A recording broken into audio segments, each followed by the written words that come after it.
Okay, it looks like we are live here on the YouTube. 7 seconds in. Sounds like the mic is working. George is here. I am here.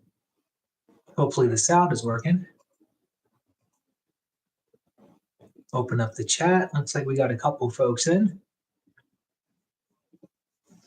Good to see you guys. Alrighty.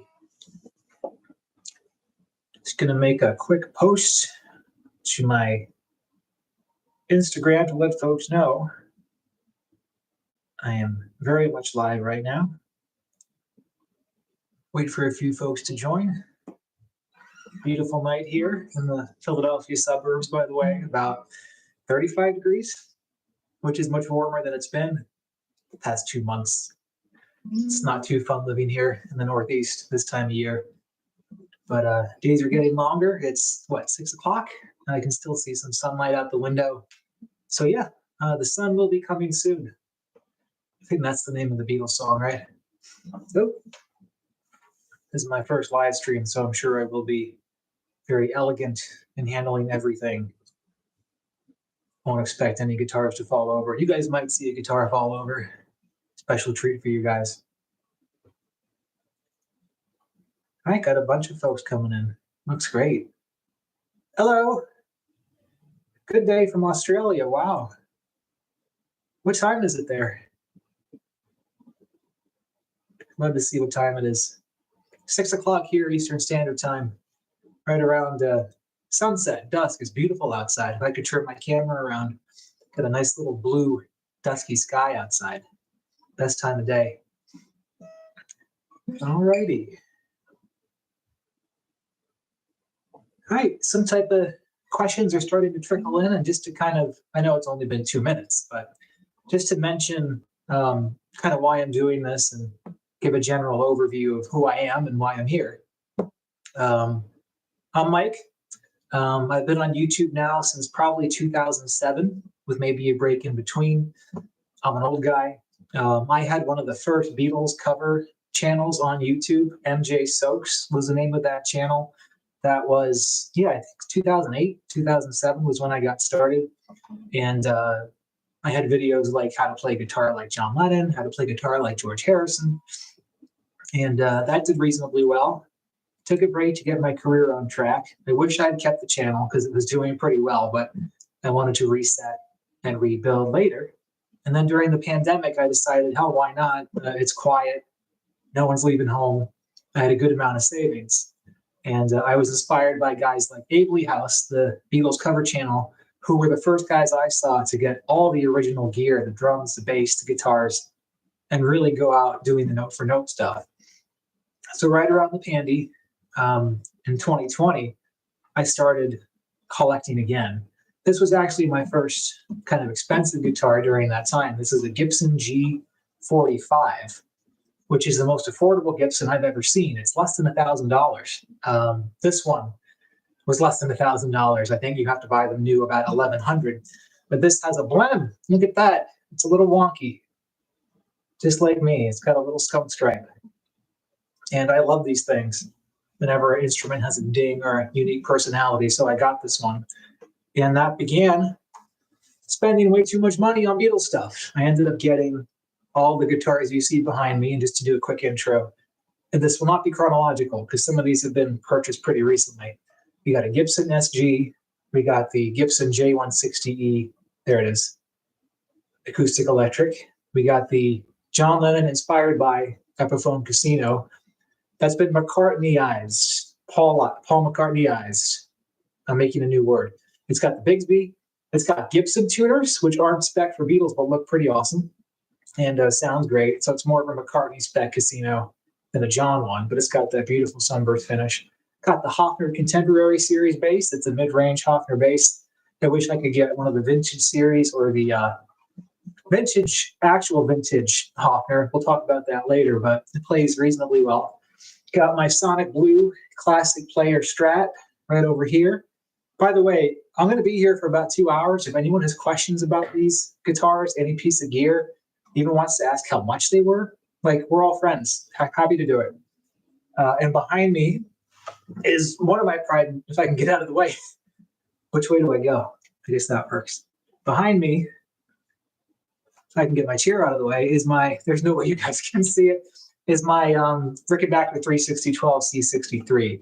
I've always had a huge soft spot for Rickenbacker 12 strings, and it's my favorite guitar. Like, I think my Rick 325 is my, like, in my heart, the one I would take if we had a fire, due to my owning it for 30,000 years. But that one is one of my dreams. I'll get out of the way. You guys can see it. Oh, very elegant on this live stream. There we go. Look at that. You can see I'm doing this very gracefully. And then those were all the guitars I had stands for. On my right, you guys can't see this. I have my Korean Epiphone Casino, the natural finish one that you guys saw if you watched my original channel. That was my George guitar.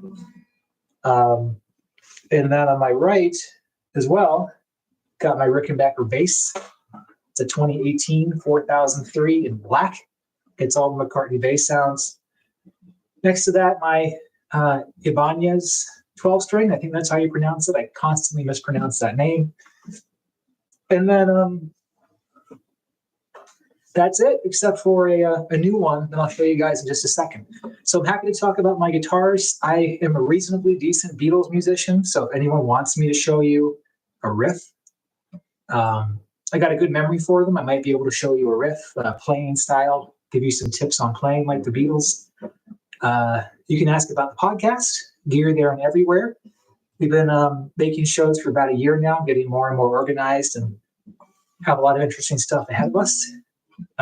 Drumming as well. I don't have the drums in this apartment, but I was just with my drums about 2 hours ago.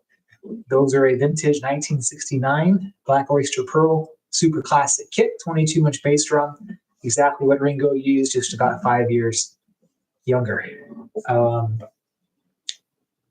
So yeah, if things get quiet, I have a few topics I can go through, but it looks like there's a lot of stuff in the chat already. Before I get to you guys, I have a little bit of a surprise, if you bear with me.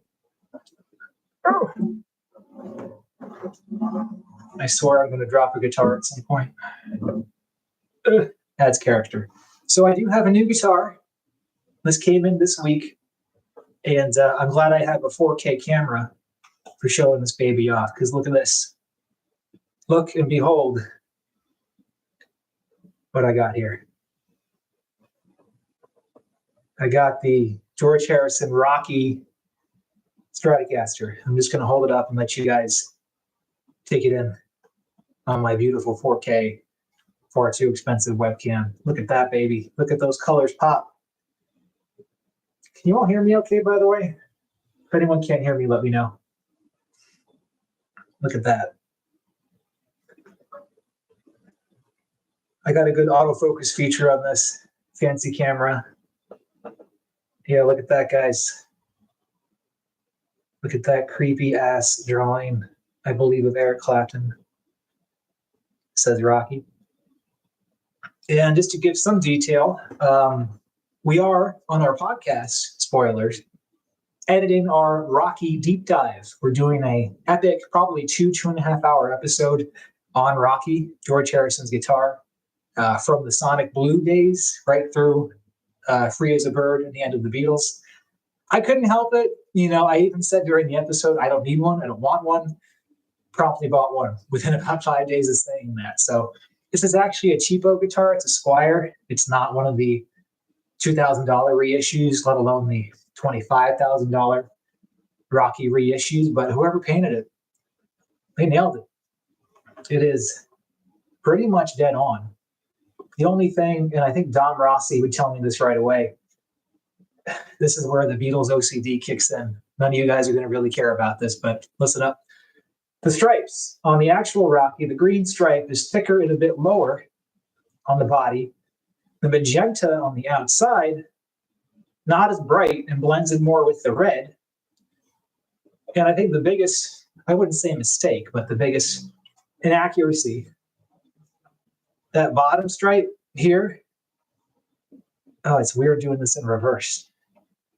That is magenta here, but it's supposed to be red if you look at the real Rocky. But I think it looks fantastic. I mean, some folks have a Rocky with the pickups swapped different colors. Some people do a little mini Rocky or whatever. But I think this guy, whoever painted it, really nailed it. It's also matte. Like, it feels like it's not really hand brushed. It is, but it's more of a matte, M-A-T-T-E, very smooth type finish. But you guys will see this in the Rocky Deep Dive. It will be featured in some establishing video shots at minimum. I'd like to try playing it to do some like Magical Mystery Tour era stuff, but my classic player is a much better strat, so I don't know what I'll do. But I would like to play this at some point. I haven't yet played it plugged in. I tried it, but it's very sensitive to temperature, and I just took it outside, so I won't ruin this guitar's dignity tonight, but I will play it at some point. All right, it's going on my shelf. One second. Ugh. All right, so let's start answering some questions. And I do plan to be here 2 hours minimum, so as long as there are folks asking questions, I'll answer as much as I can. Excuse me. I do have all the caffeine I need, and I'm carb loaded, so I should be good to go. Oh, also, by the way, one more thing before I begin. That's George. That's my puppy, George. He's 2.5 years old. And for folks who have followed my channel, I think you all know George was hit by a car when he was 1, about 2 years ago, maybe a year and 7 months. And I think it's the only time on the history of my YouTube, whatever, since I started, that I did something kind of not productive, but I started a GoFundMe and I advertised it on the YouTube channel. And you guys were incredible. We got, I think, $10,000 donated. All of it went to George's care. He had to relearn how to walk. He went to hydrotherapy. He was like walking inside a little doggy treadmill in water. He did 18 PT sessions. And he's, by the way, completely recovered. Like, it worked. He had to relearn how to walk. And he's a happy little puppy now. So I have you guys to thank. We had a lot of generous donators. And by the way, intensive care for a puppy is $2,000 a day. Avoid traffic. And Steve Winwood. Little joke. Okay, I'm ready to go. I got my YouTube and sweater. I got my caffeine. Let's see what questions we got. Nathan, no need to apologize, man. Don't worry. I understand that sometimes folks send me messages on Instagram. I'm not always able to respond. Sometimes I send short responses. I love all you guys. If I don't respond right away or don't respond, I am not mad at you. I promise I am not mad at you. I'm a busy guy in my real job, unfortunately, but I do check as often as I can. And I read and acknowledge everything you guys say. So Nathan, no need to apologize. We're cool. Jose, when are we having Galeazzo on our podcast? So we all love Galeazzo. I have been emailing back and forth with him for about 4 years now. And he kind of connects with me when he's working on one of his new Beatles videos, especially recently his Help video, where he kind of theorized that the Fender Strat was used. I got to adjust my mic. I always love when people fiddle during the actual stream, not distracting at all. He had the theory that George used the Strat slowed down on the descending riffs on Help with like pieces of paper put in the guitar. I'm not sure I buy it because I got it on the Perry Stanley's vintage Gretsch Tennessean with flat long strings. I think that was pretty close. So yeah, I don't know. But Galeazzo, I love that he's thinking outside the box, and I think his singing videos are outstanding. But to answer the question, we need to have him on. We are a gear show, and none of us can, except Sam, I think, can really sing. But we have talked about Beatles vocals in a few of our song deep dives. And I also, spoilers, we're going to do an episode soon on Here, There, and Everywhere. And I already have isolations prepared of my favorite Beatles harmony parts. So that might be a good time to have Mr. Galeazzo on, but his channel is great. Ginger Drummer. Hello, Michael. Hello, you too, sir. Good to see you. It's cold up here in Maine, right there with you. Yeah, I'd imagine Maine's much worse. Guess I should stop whining. Oh, it's 10 o'clock Sunday morning in Australia. Well, thank you for rising early. Hope you have coffee. From Chile. Oh, hey, hi from Chile, a South American fan. Wow. Getting a whole geography lesson. Greetings from Norway. Love the GTE podcast. Thank you very much. We do a good, we try very hard to make our podcast good. We have a lot of stuff on the way, and I'll talk about that at some point tonight. Jose, I am not in New York City, although New York City is a 2-hour drive. I am in Philadelphia, specifically Philadelphia suburbs. You can probably get to the art museum and the Rocky Steps in a 15-minute drive. Yes, I watched the Super Bowl. Yes, the Eagles crushed the Chiefs, and we were thrilled. Yeah, it's good to be in Philly this time of year. Philly's got to step it up, though. Bryce Harper needs a World Series. Lance, greetings from Saturn. Watch out for Elon Musk and his SpaceX. I think he's going to Mars. I think there's got to be a Ringo joke when someone mentions Saturn. Somebody figure something out because of the rings around, whatever. Hey, Jude. That's not a question, but I like that song. My favorite guitar is my Rickenbacker 12-string. Oh, Lance, great, because I've got my Rickenbacker 12-string back there. And why not? I'll grab it. You guys are going to see my sweatpants. I apologize in advance, but first guitar, I'll go grab it. Ooh.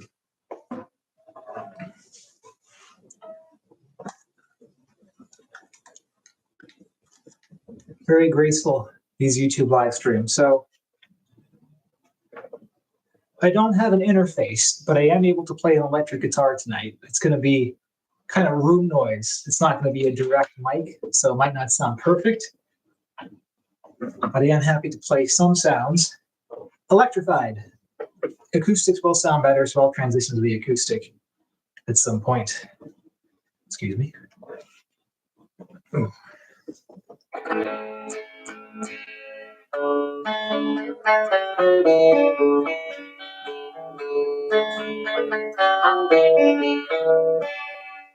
Yeah, this is by far the nicest guitar I've ever bought. I think Dom Rossi would agree. It's a Rickenbacker 12-string, which famously you would think would have tuning problems, given that it has a gajillion tuning pegs and 12 strings. God, that looks so beautiful. Look at that. Someone take a screenshot, please. Take a look at the back. Yeah, look at those tuning pegs. Look at that skunk stripe. Beautiful finish. I'm just showing off at this point. But yeah, I want you guys to get your money's worth tonight, so I can be completely honest. This guitar I got from a collector and a big George Harrison fan. And I think before tax, it was $2,600, which is not bad for a very good condition C63. I think the list price is around $3,000 to $5,000. I haggled with the guy a little bit, but worth every penny. This guitar stays in tune. The action is indescribably low, and it sounds exactly how you want it to sound. So I like to do these little like Indian runs on it, like the Birds, just to kind of warm up. So I'll put the mic near the amp and just fiddle around with that for a sec. Ooh.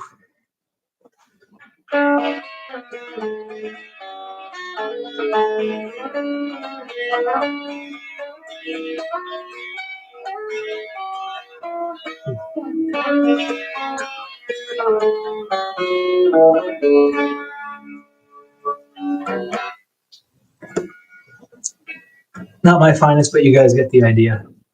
I'm going to scroll down just to see if there are questions about the 12 string while I have it. I should try to play Rollover Beethoven. Oh, that's going to be tough. Rollover Beethoven. All right.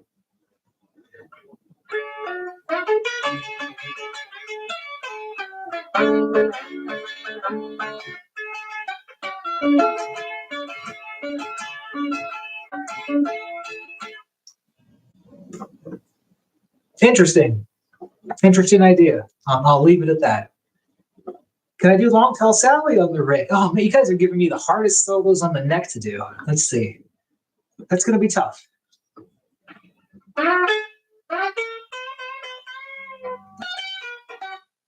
I've never done this, so give me some grace here.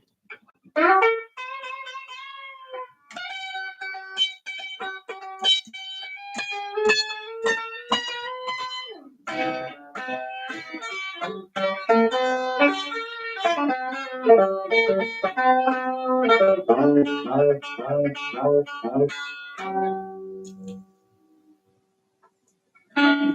mean, that was reasonably good, right? For being completely caught off guard by that request.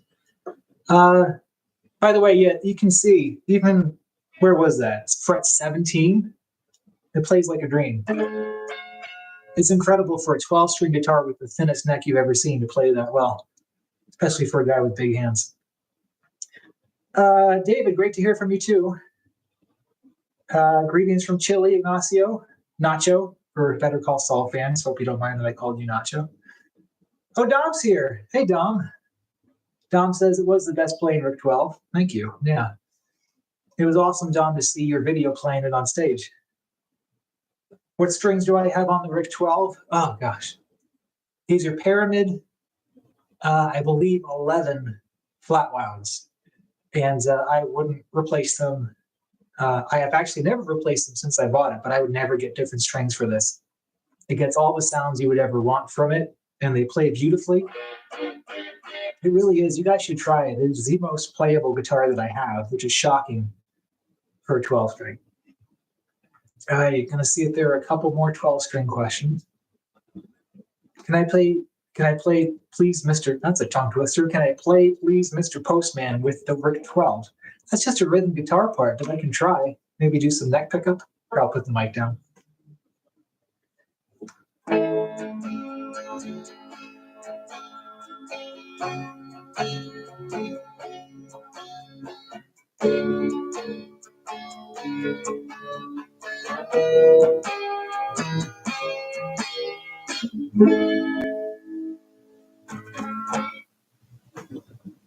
Was that fun for anybody?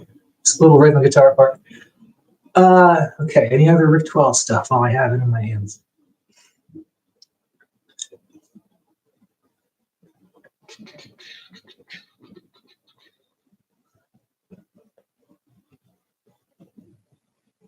Happiness is a warm gun. This will be the last one I do on the 12 string. This is really gonna, for someone with big hands to do the Travis picking on the 12. You guys are really making this tough for me tonight. I like this. All right, let's try that. Gonna embarrass myself here.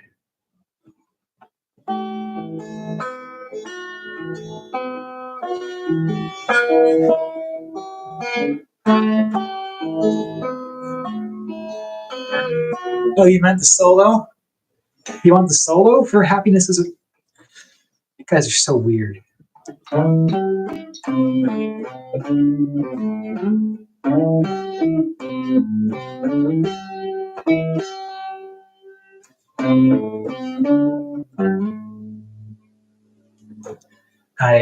You guys have exhausted my patience for the Rick 12 string. This one's going back. Give me 1 second, guys. Whew.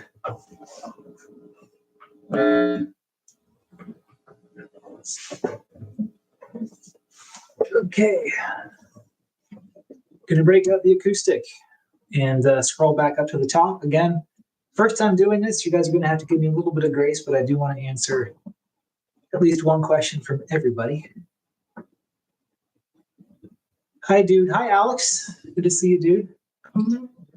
Christopher, you liked my last video that I uploaded, so that's probably here, there, and everywhere. That was a fun one. And you should pay attention to our podcast because that's going to be our next long deep dive, here, there, and everywhere. And boy, do we have a lot to say about it. If we have time, I can go through a bit of a teaser, but it will involve kind of a deep analysis of Paul McCartney's finger-picking style, because he does quite a bit of interesting things on that song, which we will get to in that episode. Lance, I wish I could be one of those rich people and buy a Rick 325 C58. I also wish I could be one of those rich people who could buy a C58. I checked Reverb, and the cheapest one is still 4,800, I think, but the others are all 10,000 bucks. I would wait it out another 15 years when they go down to 3,000 only. Yeah, you can pick up probably a good used C64 for like 2,000 bucks. I've seen that. I've seen a couple go to 2,100 or so. And then you can buy something beat up for even less. I bet if I sold my B series right now, it might not get more than like 1,500 bucks just because of how beat up it is. except for the Mike Sokol connection. That would bump it up a couple $100,000, obviously. Ben, you love my covers. I love you, Ben Williams. Thank you. Henry, are there any Beatles covers I prefer to listen to over the original? There is one contender here. I think it is the one major example of a cover of a Beatles song improving on a Beatles song. Can I give you guys a hint? Let's see. The gentleman plays a keyboard in the intro. And there is, in the Beatles version, there is a different key signature in the middle eight, and this person does not have the key change or the key signature change. I'm going to scroll to the bottom and see if anyone guessed it. All right, no one guessed it, so it is Stevie Wonder's version of We Can Work It Out. I think that is the only cover of a Beatles song that has improved upon the original. It's fantastic. Stevie Wonder, by the way, if there is a single nominee for the most talented musician who's ever lived, I think he's number one. I think Paul McCartney might be number two. And maybe Prince is somewhere up there, just in terms of the most talent a single person can have. But yeah, that gentleman, incredible, Stevie Wonder. All right, what else we got? George is looking good. He's doing good too. He's a little sleepy. If you guys pay attention, when he gets really comfortable, he's going to sleep on his back with all of his paws. He's going to look really goofy. So look out for that. I love when he does that. Dom has called me the GOAT. Dom, you're the GOAT. You are absolutely the GOAT. Dom is the most fluid guitar player I have ever seen on YouTube and just nails all that Beatles stuff. Perfect timing, no mistakes. You bastard. What else we got? Michael, could you show me the riff from the one song by that one band? Sure. Let me do it now. Done. James Dodds, I didn't introduce the dog. That's George. Georgie boy. It's right there. I do also, by the way, expect some repeat questions. I'll answer them. If I get a bunch of the same thing, I'll just say, rewatch the whole thing when it's over. But no big deal. I like the sound of my own voice, as you guys can tell. Emmanuel, I'm happy just to dance with you with the 325. That is a great song. It's one of the most fun rhythm guitar performances to play. It won't sound great on an acoustic, but just to give you guys a taste of it.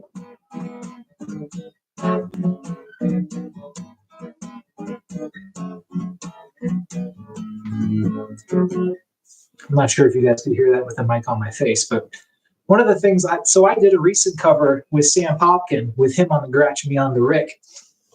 And for the first time, I really listened to the isolation as slow as I could. And I did notice some oddities I hadn't picked up when I first kind of analyzed that song. And number one, John is kind of sweeping back after a couple strokes, especially in the first two verses.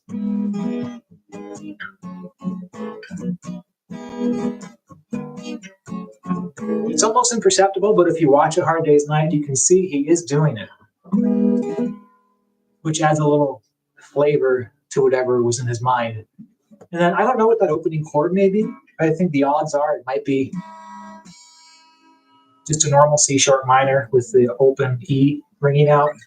But I have found I get closer doing it up here. You got to really finger it uniquely so you don't have all the wrong strings ringing out. But and you can see, if you look really closely in A Hard Day's Night, you can see John is fingering up here for that first chord. So it's a mystery. What else we got?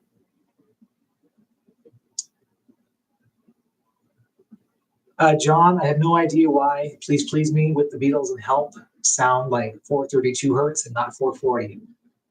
I don't know. Sorry. Yeah, I have no idea.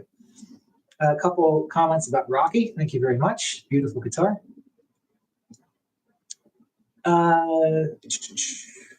Yeah, there will be a funny moment in the Rocky deep dive. We're doing some final thoughts at the end of the episode. And I very clearly say, I don't ever want to own the Rocky with the paint job. I have no interest in it. It seems like something to display, but not something I like the Sonic Blue. Now I've got one. Immediately bought one, not even 4 days later. So yeah, that's a very funny. I'm a huge hypocrite. Caesar, I really enjoy your guitar videos where you play the Lennon parts of I Saw Her Standing There. It's a killer song, by the way. And I'm happy just to dance with you from the first channel, MJ Soaks. I learned a lot from you. Thank you. I do. I've reached a period of acceptance with the old videos. I got rid of them because I thought the quality sucked. It was me basically in my bedroom with a camera pointed at me. No microphone. The guitars were, in my opinion, not well mic'd. Didn't sound great, didn't look great. It was just like in an attic.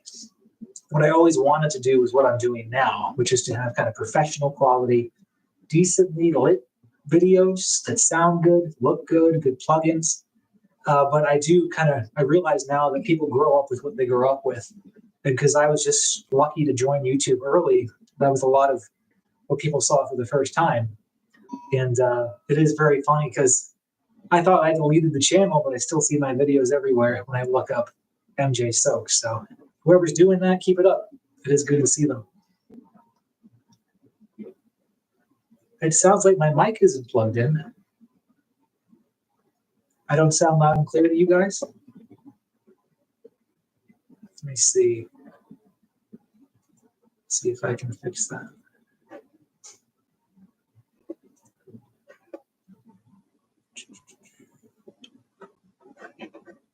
And scroll to the bottom. Not entirely. Can you guys hear me loud and clear when I speak into the mic? Testing 1, 2, 3. Oh, I think the noise reduction only affects the playing. So as long as you can hear me speaking, that's good enough. I think, frankly, this may be an opening salvo in a series of these. As I go, I'll figure out a better way to share actual playing. I might even do it on Riverside, our new platform, which does allow for better miking of instruments. All right, that's good to know, though. Thank you. I might minimize the amount of playing I do unless it sounds a bit better. All right, what else we got?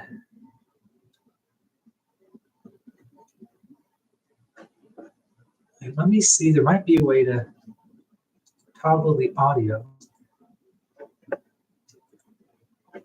Not going to spend too much time on this.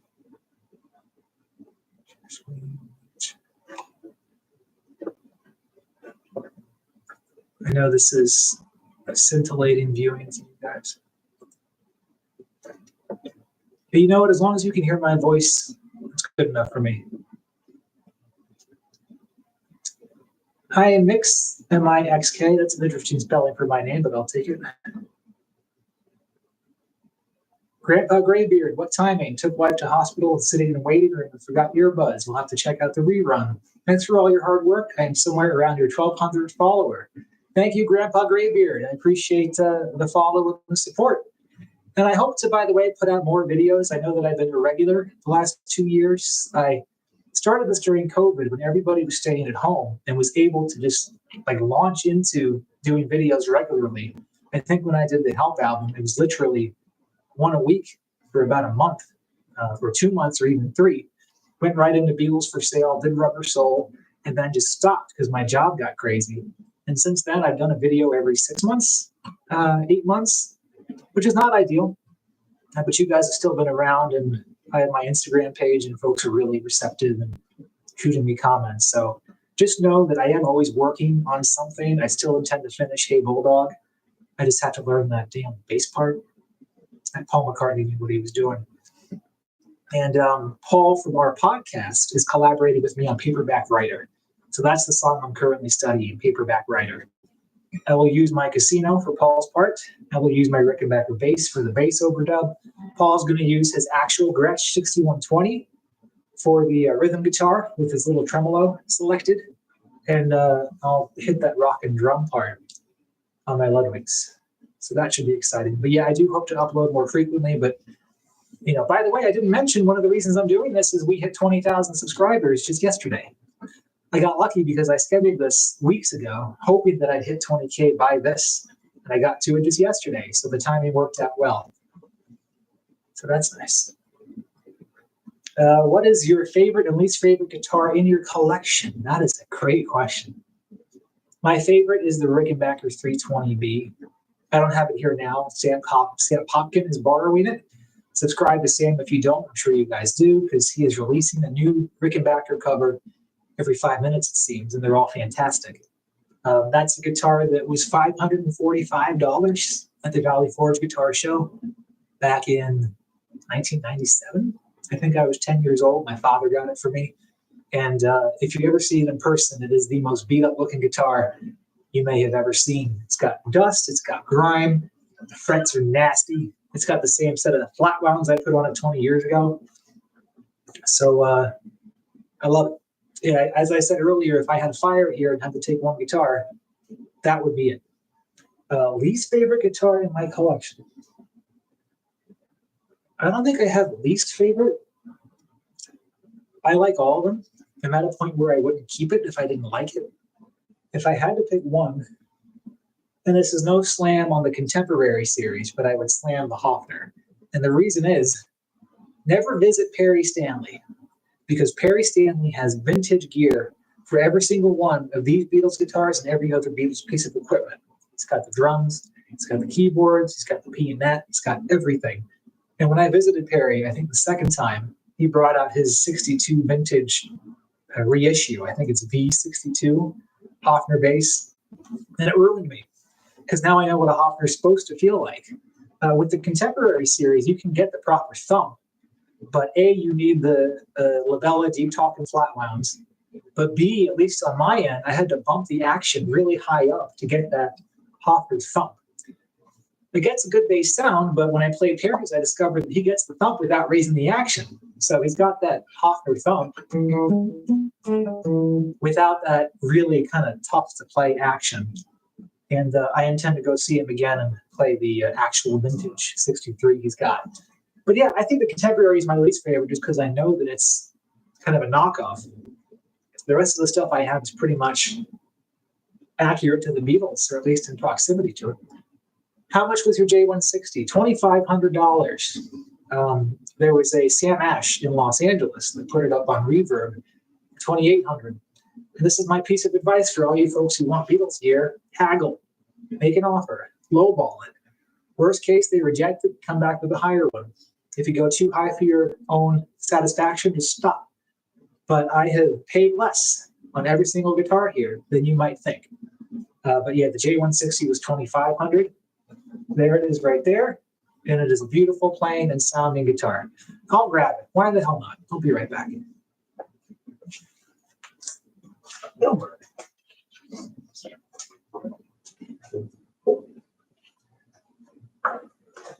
Oh.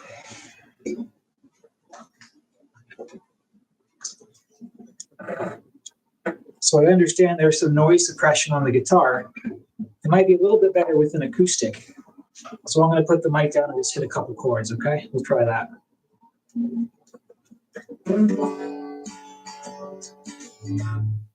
going to scroll down so I can see how it sounds. Guys, let me know how this sounds.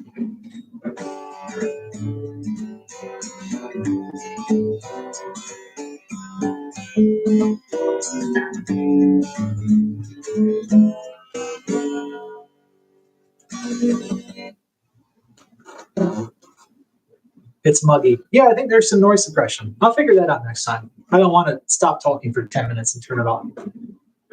But this is the J160, $2,500, and this is the 2017 reissue. I think it's called the 1962 model. And they apparently got as close as they could to the Lennon spec. Ladder bracing, laminated top. Everything is pretty much as close as you can get it. The only thing I don't like is the sunburst. I think it's a little bit too red. I would have liked a bit more yellow in it. You can see the scratch marks. Okay, get that baby. The headstock. Take advantage of this 4K camera. If you don't put your strings in the tuning pegs like that, you're not a Beatles guy. That's how John did it. I feel like an assassin, guitar assassin. All right, it's enough of that. Oh, and these are round wound strings. Mr. Paul Alari has convinced me that round wound strings were on the J160s, and I do believe it sounds closer. So good job, Paul. All right, back to the questions.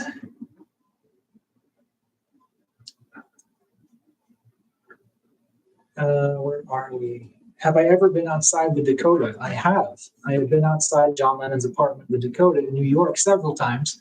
Visited the Imagine Park right nearby. I've even driven by the entrance where John was shot late at night just to get the vibe of what it might have been like to be there. But yeah, the Dakota's a really swanky apartment. I know that Sam actually, not to blow up Sam's spot, but Sam Popkin went outside the Dakota and saw a light was on near John's complex and thought it might be Sean. And took pictures of the light that was on.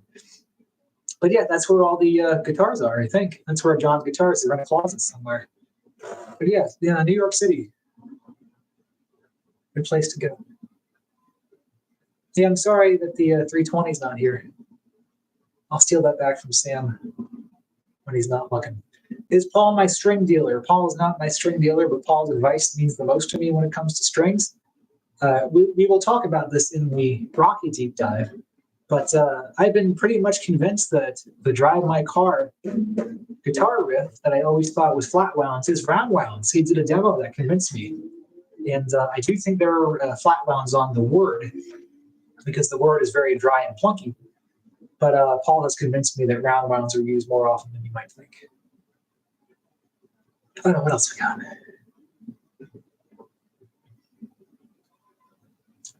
For the guys who wanted Rickenbacker 12-string songs, I'm sorry I skipped that guitar. I might come back to it. What else we got? For acoustic songs, would you recommend 11 or 12 gauge strings? It depends on the kind of sound you want. I've actually swapped between 11s, which are currently on this, 11 round wounds. I've had 13s on these, flat wounds. And it depends on the kind of sound you want. If you want a bright acoustic tone, get the light gauge kind of bronze acoustic strings. If you want a more dead Beatles-y acoustic sound, get the heavier flat ones. Couldn't hurt to experiment. I actually got the ideal strings.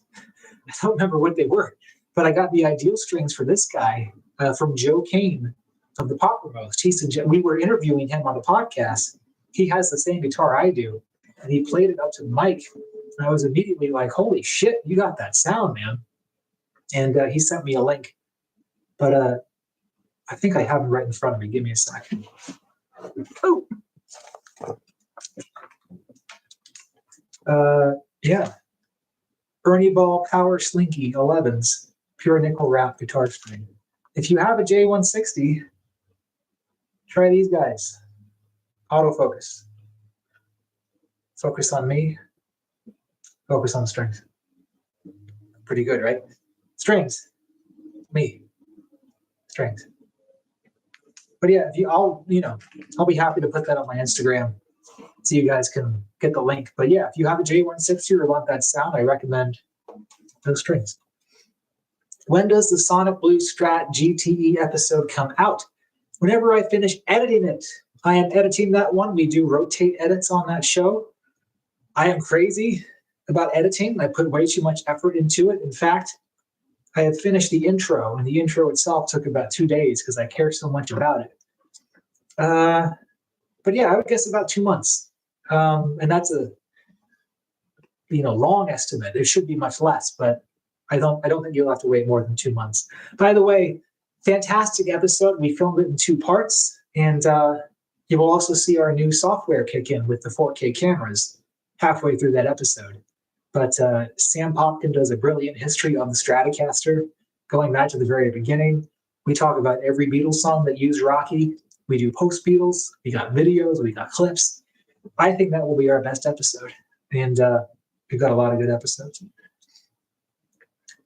John, if you cover some Decca songs, honestly, you can borrow my C58 Maple Glow. Josh, drop me your details somewhere. Instagram, maybe. I would love to play a C58. I've played one once, and it had light, round wound strings on it. So it sounded like crap. I got to play one for real. Kong 404040. Would you ever buy a replica? had a C64 made by Harry White. I need to play one first before I make that decision because I don't know what they feel like. I would like to play Dom Rossi's C58 replica because it looks just as good as the real thing. And if you can get it for, damn, a quarter of the price of the real thing and it sounds the same, why the hell not? I've also seen, you guys might drop his name, but there's a guy out there who can take a C58 and transform it back into the original like Hawaiian Capri guitar with like the one pickup or, excuse me, the two volume knob or the one volume and one tone. And I love that stuff. So yeah, I'm open to it if I can win the lottery. Joey, I think a Lucy deep dive would be good for GTE. I agree. And Perry Stanley has the, not Hammond. Was it the Hammond that did the that riff? I think it was the Hammond. He's got the appropriate organ, the appropriate musical instrument organ. So yeah, I think we should do Lucy. I think that'd be a good one. We can work it out. I think we could work it out too. Oh, I'm sorry. This is going back to the good cover. We can work it out. All right. Going to move forward quickly because these were from a little while ago. Will GTE ever do an episode on Ringo's drums? Absolutely. I wish I were an expert on Ringo's drums. I play drums. I've gotten a kit that is a very rough approximation of his second super classic kit. But I don't think I could recite the history of his kits from the premiere kit through the All-Star Band. I could do research and do it, but we have to find a guy who's a real Ringo expert. Ideally, Ringo himself, or that guy who restored all of his stuff. But we are going to do drums. And if I'm proud of anything of my participation in the show, it's that I do have kind of the drumming background, and I can talk more about Ringo than just guitars on the show. And to round it out, Ringo is just as important. Will you do Strawberry Fields but the Love version? I think we as a group are going to do Strawberry Fields at some point. I know Ryan Martin has worked on the Mellotron parts. Dom has a video of the casino part, which is perfect. Sam has the zither, I think, that does that interesting little stereo riff halfway through. I can do the drums. Perry Stanley has a real Mellotron, so that's on our list. When is the new GTE episode coming out? So we have an interview coming out probably tomorrow with Warren Hewart, Produce Like a Pro. We interviewed him a few months ago. The edit is finished. We all have to just kind of proofread it a bit. But that should be good to go this weekend. And then the Rocky episode should come out next, once I'm done editing it. And got a couple more in the can. We have an interview with Tom Hartman from the Arabons, who famously held a bunch of Beatles guitars. He's pictured in Beatles gear. And then this might be news for you guys, but we interviewed Bernie Hamburger last week. Bernie Hamburger, who created the guitars that George played on the reunion tracks. Maybe Free as a Bird, but certainly Real Love and Now and Then. And that episode's going to be, you're probably going to cry during that episode. All the details we learned about George Harrison and what a man he was to his friends. Not to spoil, but I feel like I know what it's like to be friends with George Harrison now. And you guys will all learn that too when you see it. Greetings from the Philippines. Hey, Paul Gilbert. Do I watch Mike Pacelli's videos? Have you played any USA casinos, non-vintage? I have not. Sam has one. I would very much like to play it. Greetings from Argentina. Big Beatles fan around here. Awesome. I have a lot of folks coming from South America. I wonder what time it is there. If it's in the morning, grab some coffee. I'll be here for a little while. Rich, I like the Magical Mystery Tour version of Rocky best. So I'd like to lightly disagree with you, and I'll tell you why. Ugh. One of my guitars is going to fall tonight, I swear to God. So this is my Rocky, and what I have learned from my OCD castmates on the show is this is not how Rocky looked during Magical Mystery Tour. A lot of details you see here were not yet painted on the guitar. I'm going to try to hold this without blowing up my setup. So Bebop Alula was not there during Magical Mystery Tour. Anything within the circles here This was not there. This was a green circle. Go Cat Go was not there. That was just a red circle. And this green stripe had a piece of yellow peeking out behind it. This was unfinished. The Rocky was not there. The sketch was not there. So while I very much like Magical Mystery Tour, and actually I bought the Blu-ray just for our episode and watched it last night, it does not hold up, but looks beautiful on Blu-ray. I like this iteration better. This is the finished Rocky. You can see it during the Get Back movie. It actually becomes finished between two of the days at the Apple Studios. But yeah, this is just a beautiful damn guitar. I'm going to hold it up one more time. Look at that, guys. Just beautiful. If I have any criticism of this one, it's almost too bright. It's like too beautiful. Gotta beat it up. All right, back to the questions. A lot of messages retracted. What's that about?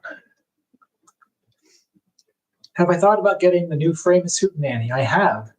$1,000, and I'm saving for a wedding. I am engaged. So, wedding present, maybe?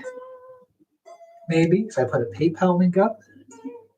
But maybe after the wedding, when I have some savings reestablished, that would be a fun guitar to own. It's ironic because I've done all the songs that feature the Hootenanny by borrowing Perry's original Hootenanny. But I would love the reissue. Yeah, I would love every Beatles guitar. I'm a huge Beatles fan.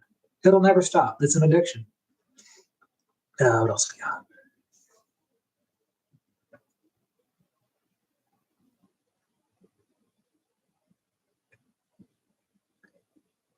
If I were in, where'd that go? Looks like the questions just refreshed on me. Now I got to go back.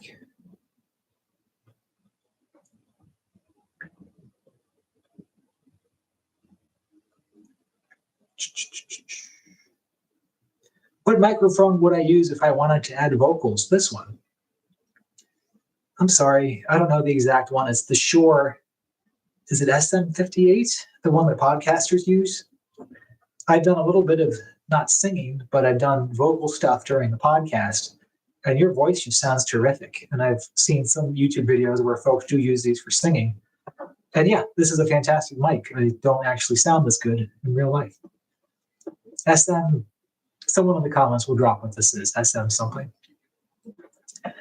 What do you think is the best alternative to a Gibson J160E? Do you think the Epiphone is anywhere close? I think the Epiphone may be better. I talked to Dom about this in our episode about This Boy on the podcast. Dom plays the intro to This Boy on his Epiphone J160. I then play it right away on my Gibson, and Dom sounds better. I've played, I think, one Epiphone J160. They're the same. There's not a huge difference. If you want like identical feel to that guitar, the original J160, pony up for the Gibson. If you want the sound, I don't think it matters. I think the Epi gets just so close. Oh.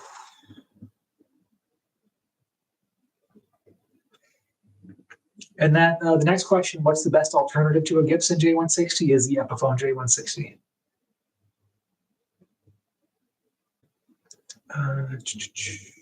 Yeah, I think I read that Yoko has moved from the Dakota too. Yeah, I honestly, not to speculate, I think Yoko might be on the way out.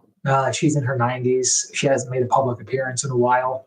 Sean has taken on the Lennon public appearances, which I think is nice because Sean is obviously a big Beatles fan. But yeah, I wouldn't be surprised if we hear some sad news about Yoko in the next year or two. I'm sorry, guys. I'm trying to go back and answer everything. Oh, gosh. Where was I? Here we go.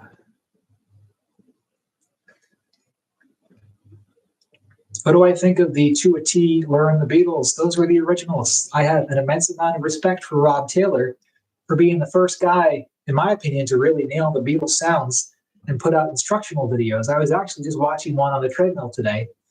And yeah, he gets a lot of credit for doing what he did. I loved his videos. What is my favorite Beatles tribute band? Watch our John Lennon 325 episode. You will find out immediately. It is 1964, The Tribute. Nobody does it better than them. Hey Bulldog is underrated. I agree. Although that bass line is a bear to learn. That's where I got stuck on my cover. There's definitely an SG on Paperback Writer, but George isn't on Rain. Yeah, I agree.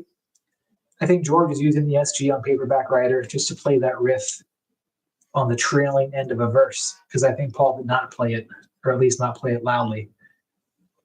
And on Rain, I think it is Paul on the Casino, and John on rhythm guitar on the Orange Gretsch. Derek, hi Michael, really admire your work. On your "You Got to Hide Your Love Away" video, you're not using a capo. On the anthology version, you can hear John adjusting what, and the comment cuts off there. Yeah, I don't hear a capo because it sounds to me like open G. So yeah, I don't know. I don't know what outtake that may have been. I played it in G and didn't have a problem. But if you find something, shoot it my way. I'll listen to it. Stephen, thank you, Michael, for the enjoyable videos. You are amazing and make us happy. You are amazing and make me happy. Thank you very much.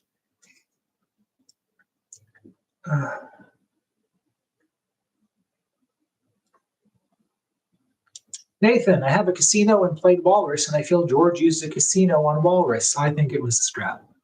I think that is one of the peak Rocky performances. I think I Am the Walrus is absolutely George doing the descending stuff, A to F, on the Strat.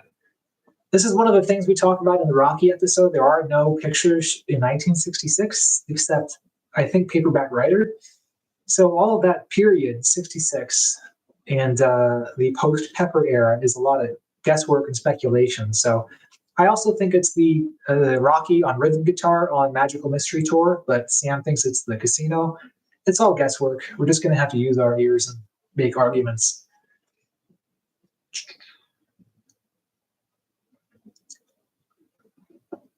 Alrighty.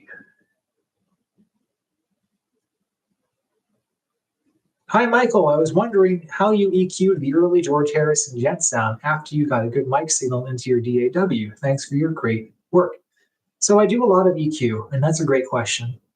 I think my videos became much better after my second reemergence when I got the Waves Abbey Road plugins and really got into mixing and EQing my stuff. And this takes a lot of trial and error, guys, so I'm not going to pretend I have all the wisdom on this. All you got to do is fiddle with it till you get what you think is a close sound or the sound that you want. But just to give some general tips, if you want to get sound like the Beatles when you're mixing, number one, buy the Abbey Road Waves RS-124 compressor and use it everywhere. Use it on the bass. Use it on the guitars. Use it on the drums, especially the cymbals. Use it on the entire track. When you do a finished track mix, put it a little bit on that. It brings up the excitement and energy of the track exponentially. So that's an important plugin. Number two, get the Waves Plates Abbey Road plugin, the plates. I love that reverb, and let me tell you why. There is a trick in there where you can turn up the reverb on the track, but only have it apply to the bass frequencies and not the treble frequencies. What does that mean? For the bass, instead of hearing the individual plucked bass notes, you get more of a wide, warm sound instead of a sharp attack. And if you listen to all those Beatles songs after kind of Please Please Me, there's not a bass attack as much as a warm bass sound of the note. So that's kind of tip number two. And then just make a lot of damn mixes. I probably do 30 or 35 passes of the final mix. I'm never happy. To this day, if I listen to one of my own YouTube videos, I find at least 15 to 20 mistakes I would have fixed. But yeah, I think those are the big tips I have. And then trust your ears too.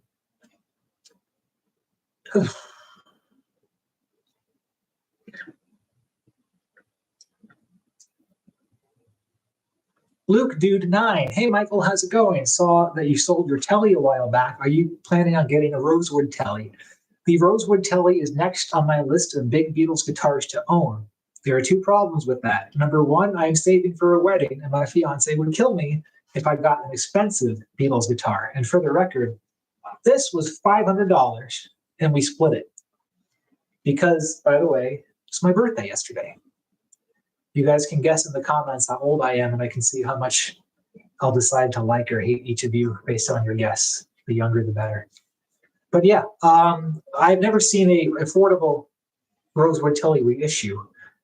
So I think if I get to a point with some more disposable income after our wedding, that's next. I would love to do the late, Get Back, Let It Be stuff, because ever since Get Back, the movie came out, I've been like dying to do I've Got a Feeling. And Sam Cochran has pledged to share his stuff if I really do want to do that stuff. But I'd like to do like a rooftop recreation with like the rooftop Get Back take one, the rooftop I've Got a Feeling take one after 909. And you can't do that on the Strat. I also want to do Octopus's Garden. I'm going to get to the bottom comments soon, but let me know what you think if I did Octopus's Garden on the Strat. There's a guy who does it on the Strat on YouTube, and I think it's close enough. I want to see how many accuracy points you guys would dock me if I did it on the Strat. All right, back to questions.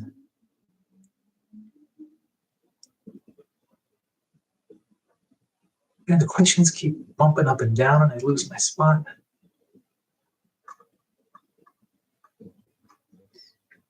Oh my gosh. This is the learning curve coming in for my live stream. It's my first one. The comments refresh, and then they bump up and down, and I lose my spot. Favorite Buddy Holly song? That Will Be the Day. Love it. I love that introduction that John taught himself and tried to put into every song he could. I like his vocal. I like kind of the slower tempo. I like Every Day. Very pleasant song. Yeah, big Buddy Holly fan. I should get Dave Montes to discuss drums. Dave can do his own live stream. This is mine, buddy. I love Dave. Liam, Angry Bird Can Sing Anthology 2 version. Yes, that is actually on my list of covers to do. I've been thinking, so my gear is limited because Sam Popkin has my Gen and has my Rickenbacker 320. So I'm limited to the guitars that you see behind me.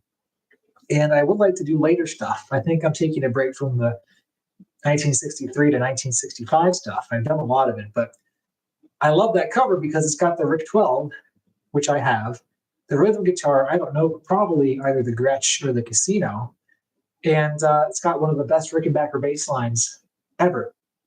And it should have been used somewhere. Just a beautiful bass line. And it's also one of the weird Rickenbacker bass tracks where the bass is unmuted.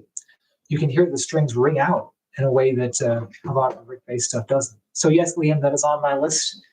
And thank you for being a wonderful host of that Beatles History Tour Instagram. One of my favorite Instagram accounts. All right, what do we got?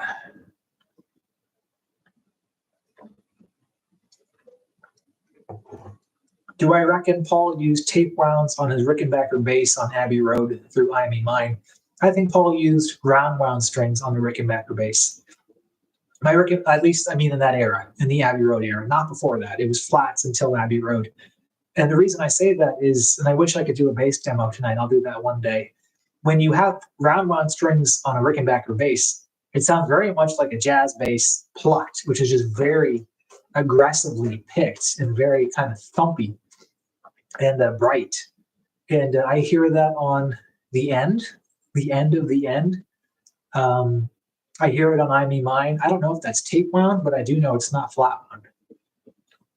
Sean, what is the name of my podcast? Gear There and Everywhere. We call it GTE because we're cool kids. Gear There and Everywhere. Yep. So go follow us and watch. Is there a Soho Pacelli beef? No, I was just teasing. I like anybody who brings in more fans of the Beatles, especially teaching their guitar parts. So I appreciate that. I wouldn't watch him myself because I think, at some point you learn the basics. He's good at teaching the basics. I also would love to know, he does a cover of This Boy at the end of his This Boy lesson. And I swear he sounds exactly like John Lennon. His vocals are amazing. So yeah, watch him. He gets so close to that Lennon vocal. It's almost like he blended his voice with John's. It's just so good. So I strongly recommend at least watching that video. He sounds just like John on that video. I just stumbled on this channel live from North Carolina. Hey, North Carolina, do you own any Vox amps or Vox modeling? I have a Vox amp mini right at my feet just for this show. I have a Vox Valvetronics in my music room at a different property. And the Valvetronics is my main amp. It's 120 watts. It gets a good top boost AC30 setting. But yeah, one of the things on my list is the actual AC30. All the guys on the podcast have convinced me that the amp is one of the more important things. So that's on my list after the Rosewood Telly. Great question. Yeah, Mac, I think the mic is the SM7B, the big podcast mic that's like $500. So I just forgot the name, but I think you got it. Yeah. What else we got? The Ginger Drummer, Michael, with being one of the original Beatle-related cover channels, how does it feel seeing people who made covers saying they were inspired by your covers? Makes me feel amazing. Genuinely, it does. And that's one of the reasons I regret kind of abandoning the old channel. I thought I was just putting videos on YouTube for a lark, just because I thought it was funny. People were putting guitar videos on YouTube, and I love the Beatles.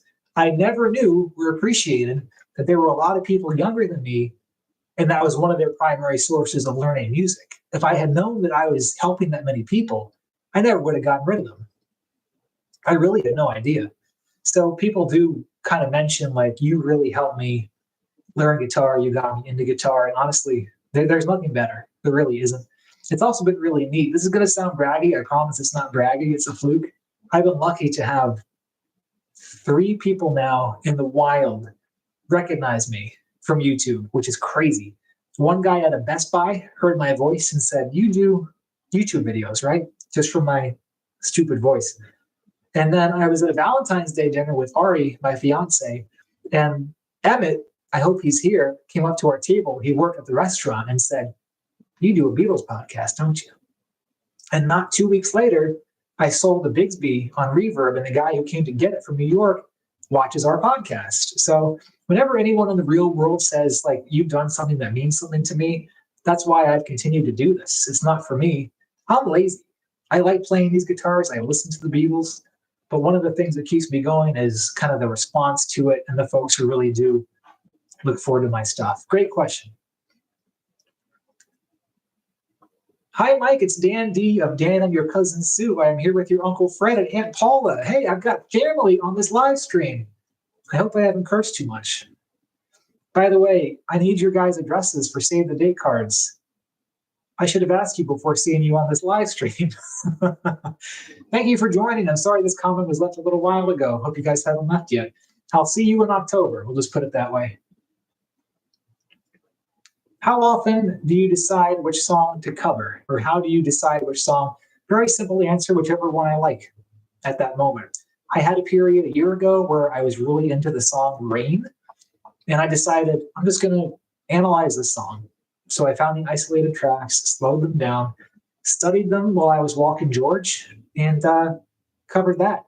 Last month it was Here, There, and Everywhere. I just decided this song is hitting my ear right. It's time to see what's behind the the song's surface, see what's down there. And with every Beatles song, much more reveals itself the more you take a look into it. So whatever I'm vibing with, to use the Gen Z slang, no cap.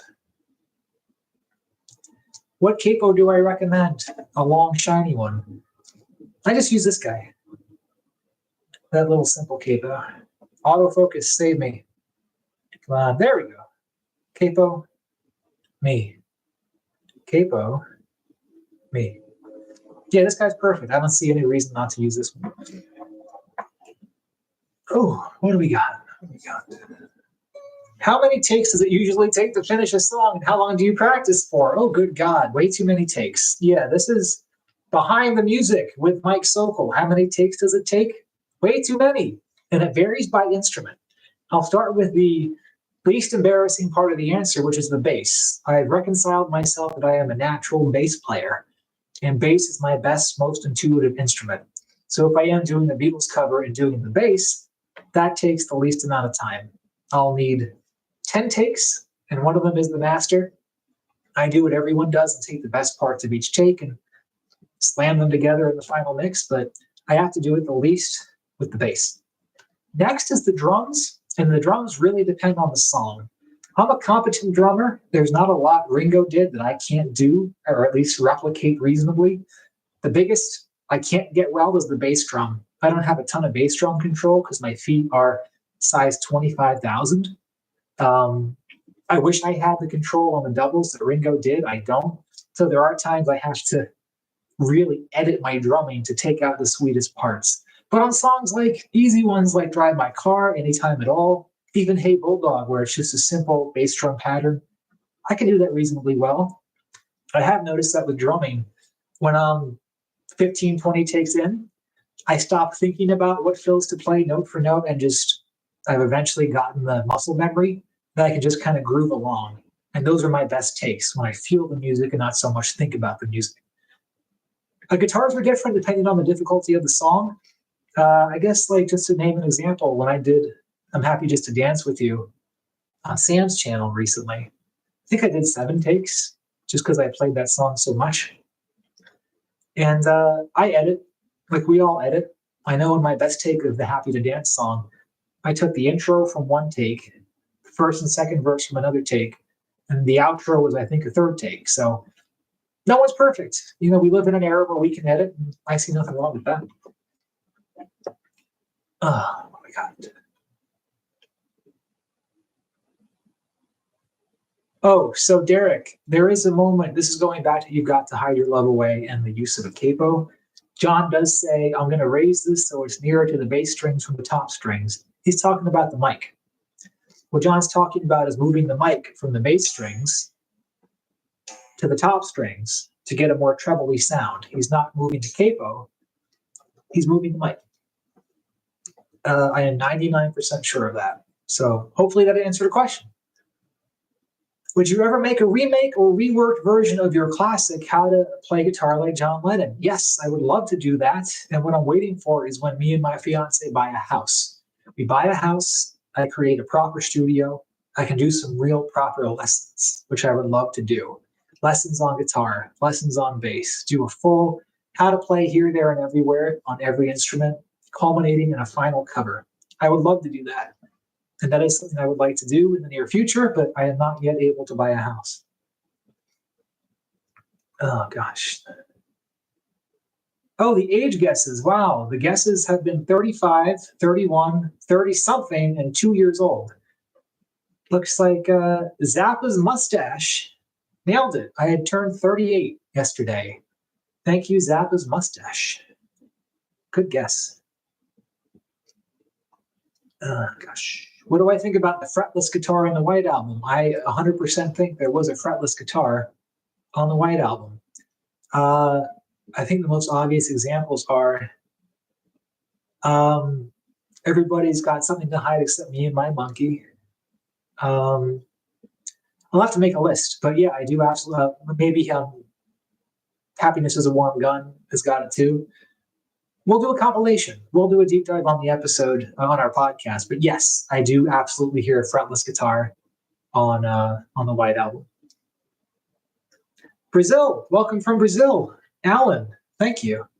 Happy birthday. Thank you, Wicked Messenger, for that wicked message. It is indeed my birthday. ASG, what reissue guitars are you begging for? I hate to say it, I like the $25,000 Rocky. I got this guy. It's a Squire Strat. It's got the look, but it's not a $25,000 Rocky reissue. I have actually in the past owned an American Strat. Back when I was in college, that was about $1,500, and to this day, that's one of the best guitars I played. This one's nowhere near it. Even my classic player is nowhere near it. So yeah, that's on my list. The Rose Bertelli is on my list. The actual Hofner, not the contemporaries, on my list. I don't really see a need for the Rickenbacker C64 or the 4001 C64 stuff. I got a reasonable 325 equivalent. I've got the Rick bass, but I would like, and I've got an SG. The SG gets all the right sounds. Oh, a Les Paul. I think I would like a Les Paul. Those are expensive. Will you ever do Beatles for sale? Pardon me. Will you ever do with the Beatles and Beatles for sale tracks? Yes, I would love to do Roll Over Beethoven once Sam Popkin relinquishes my guitars. Do I listen to Django? Yeah. I have one Django Reinhardt song on my iPod. Do I even use an iPod anymore on my iPhone? I'm old. I had a Django song on my iPod when people used iPods. I think it's in my Apple Music folder. But yeah, I respect his jazz guitar playing. Do you plan on getting a Jose Ramirez ever? No. Again, that's like a $2,000 George Harrison reissue that was used on one or two songs. Just get a classical guitar. The one I use is a $200 classical guitar from Sam Ash. Same sound. I'd like to know you. You've inspired me. I'd like to know you as well. Have you seen the theory that the 12th string in I Need You is capoed at the 4th fret? It seems crazy, but it's the most accurate sounding to me. No, I played it without a capo down here, and it got all the sounds I was looking for. I think a lot of confusion results from the Rickenbacker 12 string because of the octaves. I can't play now because of the noise cancellation, which I'll fix before the next one I do. But there are some interesting things you'll learn when you play the Rick 12 string, where you think he's playing high notes, but due to the octave, he's actually doing stuff down here. I noticed that on the What You're Doing guitar solo, especially, where you would think he was doing stuff here, but he was just doing the octaves. So yeah, I think I Need You is no capo, and I think my cover, I got pretty close. I think I got pretty close on that one. Oh, something that never convinced me is that something is capoed at the 3rd fret. What convinced me ultimately? This is a great question. Is there a capo on something at the 3rd fret? The answer is yes. What convinced me? This is the biggest trick. If you want to sound like the Beatles, if you want to play the Beatles riff right, if you want to have the greatest Beatles YouTube videos, slow that down. Isolate the guitar, whatever riff you're studying, and slow it down. Slow it down 50%, then slow it down 100%. Get your guitar on you and play it until you feel you got it right. That's the only trick there is in the book. For something, all the YouTube videos I saw had the guy playing it in C up here, the diminished chord, the C7, and then the F. To me, that didn't really make sense. It didn't sound quite right. So I just thought, what other options are there? And the other big option besides the capo was doing it down here, which is not right. But why the hell not do it here? I think what gave me the idea is on the anthology outtake, George is playing it in A. And you can kind of hear some of the chord changes are very similar to the chord changes on the actual track, just in a different key. Here's the thing though, guys, I took a lot of credit for that too. It's a good lesson in having some humility. I took credit for being the guy to find out the capo on the rhythm guitar, but if you look at the analogs, they did it 2 years before I did it. There goes my credit. I've been subscribed to this channel for quite some time. I've only just now today realized that you are the beloved MJ Soaks that I've been missing all these years. I'm so happy you're back. I am happy to be back too. I love these comments because they imply I didn't recognize you because you're so old now. But thank you very much. I made those videos when I was 22. I am 38. I believe I'm aging gracefully, but apparently the verdict is out on that. What else we got? Joey, you don't look 38. Thank you, Joey. Do I look younger or older? I guess that could go either way. Here we go. Some more questions. Yeah, I do think Dear Prudence has a fretless guitar too. Absolutely. Elijah, hello. Hello to you too, Elijah. Apple 1962, hello from Japan. Hello to you as well. Best Beatles bass line, Dear Prudence. I think Dear Prudence has the best Beatles bass line. That's a tough question though, because there's so many good ones. With a little help from my friends is a top tier bass line.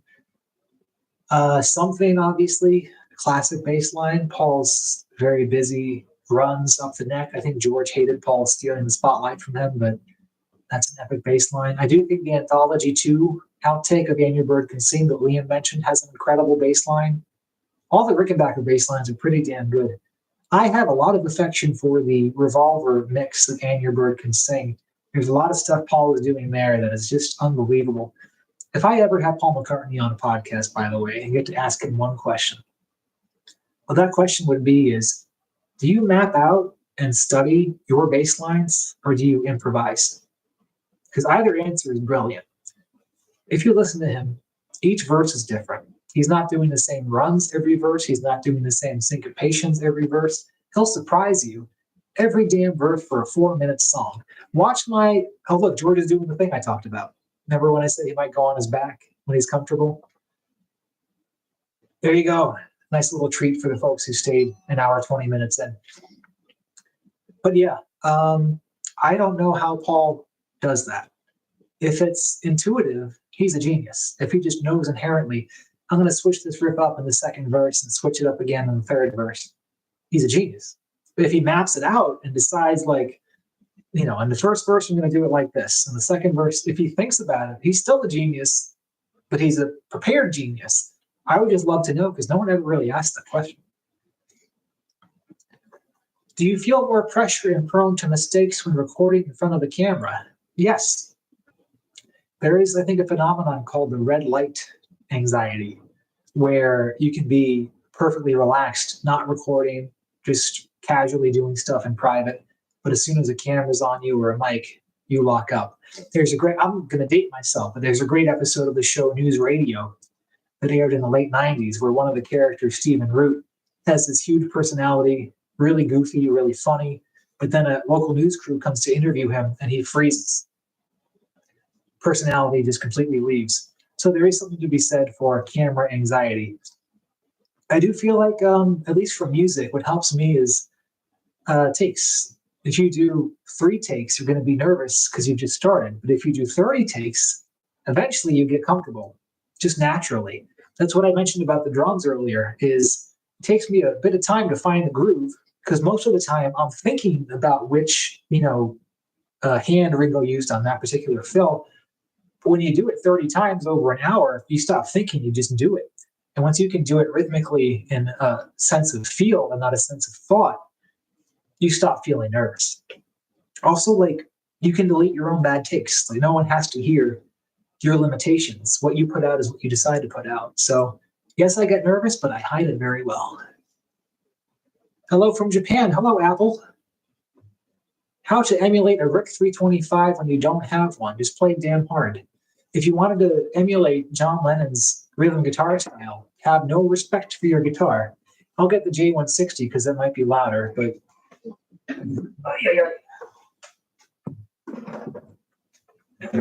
so I know the noise cancellation might not make this as audible as I would hope, but if you want to make any guitar sound like a John Lennon guitar, this is what you got to do.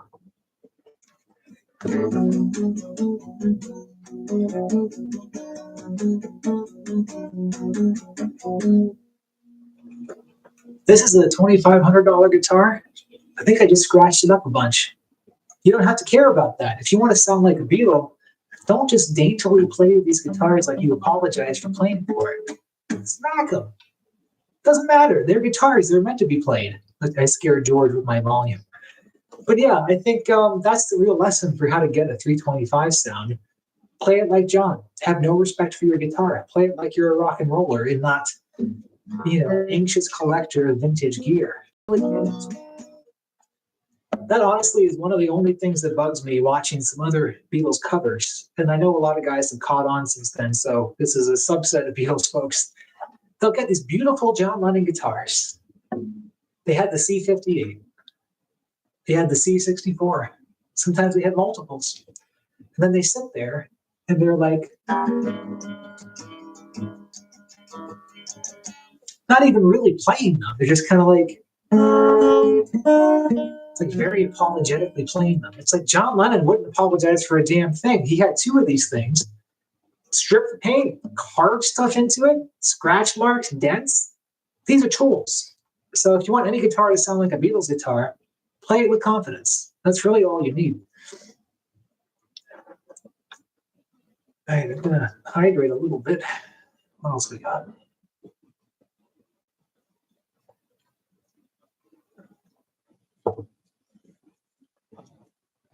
What's one of my favorite covers I've done? I think Now and Then would be my favorite. And I think because of the circumstances under which it came out. Now and Then was released, I think, in November of 2023. And what inspired me to do it was Sam Popkin because he put out a cover of it 6 hours after the song came out, and he had heard it for the first time. And I was just so impressed by that. I thought, why not put out the full band cover as quickly as I could? So thankfully, there were already pretty good 5.1 isolated tracks available. Studied the bass, studied the guitar, studied the piano, and I was able to put together a finished cover within 3 weeks. I'm still really proud of that. And the one with the John vocals, the second one I put out, I love listening to that. It's got the mix I wanted for that song. It kind of lowers the volume of Paul McCartney's voice and keeps John centered, so the harmony actually works and doesn't sound like a warble just in the center of the mix. But yeah, I think that one, to me, it's a great song. I think it's cool because it's the only time I'll ever put out a cover of a new Beatles song, you know. But that's also I got Sam to play slide on it, and Sam's slide was even better than Paul McCartney's slide. So that one's a fun one to watch. I like You Won't See Me, just because I love the percussion on that song so much. The cymbal hits and the tom-tom fills. A Day in the Life I'd like to watch because I think that's the hardest I've worked on a cover. I got the tom sound after a lot of trial and error. What else? It's funny, I like the Beatles for Sale stuff too with the Rick 12. What You're Doing, Every Little Thing. I just really love those songs. And then some obscure ones that I forgot I did. I listened to Think for Yourself, my cover of Think for Yourself on the treadmill tonight, and I was like, that's actually pretty good. Like, I didn't get a lot of views on it, but thought it was pretty good. Oh, and I like the collaborations too. I did I Feel Fine with Dom Rossi. He nailed the guitar part. I did Getting Better with Perry Stanley. He nailed the piano part. That's a great one. You guys should watch that. I like Getting Better. I've done Drive My Car with Sam. I've done I Feel Fine with Ryan. And yeah, I have a couple things on the way too with Paul from our podcast. So yeah, I love I like the idea of continuing to do the videos, but it's more fun as a collaboration. But yeah, it is fun to watch. I do try to put effort into making my videos watchable too, not just listenable. I film from multiple camera angles. I use a high quality camera. I show off the instruments, so I get some enjoyment. I really do like showing off the guitars. But yeah, it's good stuff. Okay, scrolling down. Have I done I'll Follow the Sun? I have not, because I don't have a Tennessean yet. That is on my list, and you know what? That should be higher on my list because it's actually affordable. You can get a good Tennessean for $1,500. So I could do that and more of the Beatles for Sale stuff. Has there been any updates on the rumored Fender Villager 12-string acoustic? I re-listened to the Hootenanny episode of the pod and was reminded of that guitar. So Dominic Rossi has one. He bought a Fender Villager 12-string, and he's convinced it was on Polythene Pan. And I actually, in our Perry Stanley interview, we asked Perry to play I'm a Loser on his Hootenanny, which is before Help and before our first photographs of the 12-string. And this is breaking news. I actually don't think the 12-string on I'm a Loser is the Hootenanny. I think the Hootenanny's got a pretty dead string sound, and that sound is very bright on I'm a Loser. So I don't know if they borrowed a 12-string or what it might have been. But that's my current theory. But yeah, I would love to hear Dom's Fender Villager. I think he's planning to do a video on it at some point. Gosh. Man with no expression. I know you. Ryan Martin from our podcast, the founder, the George Lucas. Hey, Michael. Casey has a question. F, marry, or kill. Avoid for Paul, John, George, and Ringo. All right, so I have 4 options. F, marry, kill, or avoid. Paul, John, George.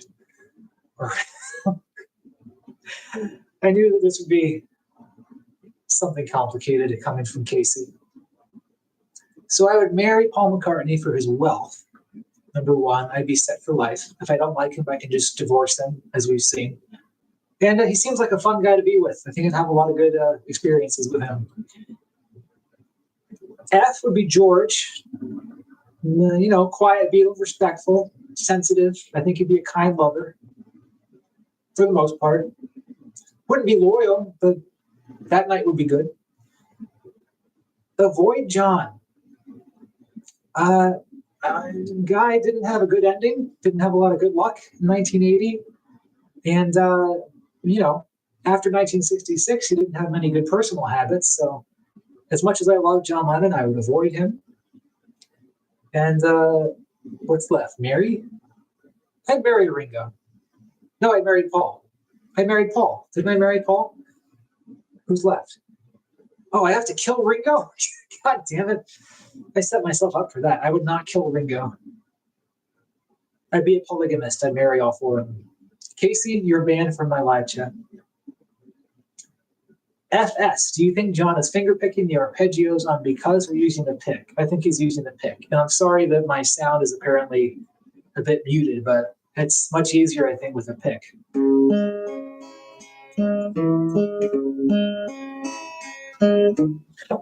I'll find a way to not cancel sound next time. But I don't think John was too dexterous thumb picking. Not that I've seen. I would guess he used a pick. Henry, jazz or Rick bass on Dear Prudence? I think it's a Rick bass. And the reason why, in the last verse where Paul's really nailing those,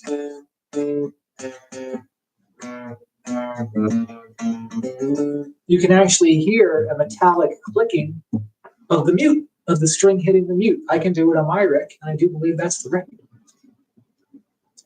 Jaden, would I ever consider covering any Wings material? I would love to cover 1985. I love the piano part. I love the drum groove. I love the organ piece. I would love to do that. I'd love to do Band on the Run. I have a bunch of orchestral VSTs, the cinematic studio strings, and we could probably get a pretty good approximation of the string stuff.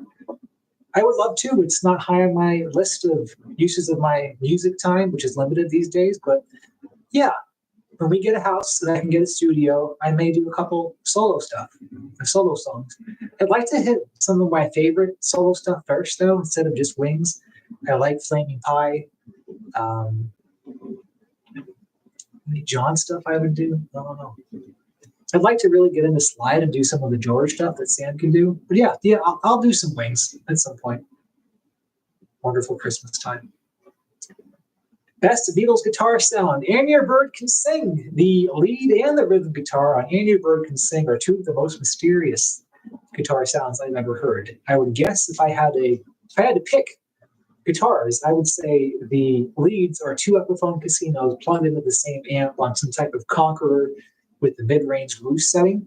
But even then, if you do that now, we don't get the bright, short attack and crunch on the track. The closest I've heard get it is Rob Taylor of the Beatles to a T videos. I've never gotten close.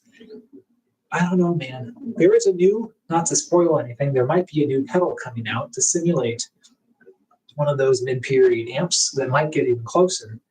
But yeah, that lead guitar sound has mystified me forever. And the regular guitar is even worse because I had no idea what that sound is. It's got reverb on it. You can't really hear the strings. I think it might be the 6120, the orange Gretsch, but both guitar sounds in that song are a total mystery.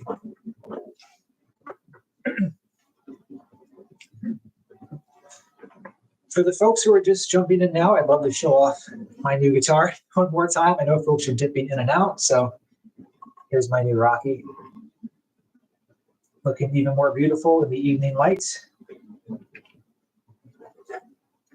Really fun guitar. I'm glad I got this thing. Oh, by the way, at some point, I want you guys to answer a question for me. For our next podcast episode on this guitar is called Rocky. I happen to live 20 minutes from the Rocky Steps. Is this idea funny to actually take Rocky to the Rocky Steps and film Rocky on the Rocky Steps? Is that a good idea? 0 comments so far. I'll see what you guys think. I think that might be a funny idea. I'm also a millennial with dumb millennial humor, so that might just be me. Will you make a video sometime on how you mix your tracks into a song? Yes, I would very much like to do that. My process is a little bit convoluted. It involves Studio One. It involves Audacity. It involves a bunch of plugins, EQ, a lot of listening to Beatles tracks, slowing down isolations. And it's not hard. Like, it's pretty intuitive, the stuff that I do, but I do want to hear better Beatles covers out there on YouTube. And I think the tricks I do are easy to learn, easy to apply. So yeah, I would like to do that. Oh, a comment on my age. It wasn't that you look older and unrecognizable. You just look so familiar today as I had those old How to Play Like George and John videos. I just didn't make the connection until this stream. Well, thank you very much. I feel better about having aged 18 years. I think I held it pretty well for an old guy. 38, I've heard it's the new 21. Henry 3. Oh, the comments refreshed again. Oh, jeez. I'm flattered by how many comments I'm getting. I did not really advertise this. Oh, Ryan says, epic response, Michael. Casey approves, but she's distressed that you're trying to kill Ringo. Can I amend that? John's already dead, so I retroactively killed him. And I wouldn't avoid Ringo. I'd avoid Paul. Paul's a bit of a prima donna, so I would marry Ringo. I'm going to amend the answer. Going to scroll back up just because the comments refreshed. Henry, now and then hits differently after seeing Paul play it live. I've seen videos of Paul doing that live. I am a big supporter of Paul's voice amongst folks. A lot of folks are critical right now about Paul's voice, especially since the Saturday Night Live appearance. I think the now and then performance is good. I wish he didn't need to double his vocal on that song with Abe on the drums, because I think that makes him sound weaker than he is. I almost wish he just did it acoustic. Stand up there like after playing Blackbird and just play it as a mournful acoustic song. I think that would bring out the emotion more. Also, you can't get that slide solo as well as Sam can do it. Sam should do the slide solo. Gabriel, will you guys ever make a GTE Patreon? I am someone who loves both of your guys' older conversational videos and your current edited videos. Oh, you're asking questions we ask ourselves. We still want the original GTE Gretsch Tennessean video. This is a dilemma that is actually something we debate quite a bit. So not to reveal too much behind the scenes, but I have been editing a lot of the ones that are more, highly edited. And they take a lot of time. The Mark Benson episode on the Riff 325, you're going to lose that girl. Now, the problem is, which is a really valid point, that those aren't really podcasts that you just put on and listen to people talk. They're informational videos with graphics and videos and segments. But we've all kind of agreed that both types of editing have their value. So I think our plan moving forward with the show is to do both. For interviews with folks, we're going to release them lightly edited, so we're all just kind of bullshitting, pardon my French, with each other. And then for the song deep dives and the instrument deep dives, to do a middle ground, to have edited segments and edited intro, make it tight and disciplined, but also make sure we still have our sense of humor and our interactions in there to some degree. But yeah, that's a fantastic question. Thank you, Gabriel. InStream, how long have you been playing guitar? You're amazing. Thank you, InStream. I started playing guitar when I was 12. What happened was the Beatles anthology came out, and I immediately wanted to be John Lennon.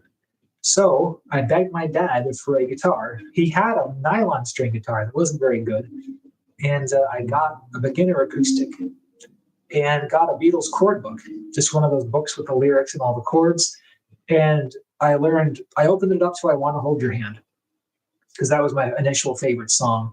And I learned C, and I learned D7, which is incorrect. It's actually a D as the second chord. But as soon as I hit it, I was like, that's the Beatles, and I can create Beatles music. So that was when I was 12, and it was a very slow progression. I got my Rickenbacker 320, I got my Casino, and eventually you just learn more and more tricks as you get older. I'm still learning more tricks. If you watch my earlier videos from the pandemic, my vibrato sucks. I really did not put a lot of effort into vibrato, but I've been working on that, and I think I'm reasonably good now. So I think that's for anyone here who plays an instrument and doesn't feel like you're any good. A, you are. B, you have room to grow.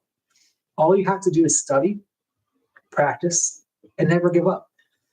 If you can hold the guitar and play a chord, you can get better. All right. What about a Let It Be cover? I've done a Let It Be cover just for my own fun, and it was okay. The only problem with that is I don't have a grand piano. And here's a time for a little secret for you guys. Thank you for joining. You're going to get a little secret. Every piano piece of footage in my covers, it's not really a piano. what I do, I record the audio for the piano on a very nice Yamaha keyboard, the white keyboard that you can see in some of my videos. I decided that keyboard doesn't look very photogenic, so I'm using a real piano at a acquaintance's house for the video. So some of you might have already figured that out, but when you see me playing an actual piano, the sound is the keyboard. So that's a nice little nugget for you guys who joined today.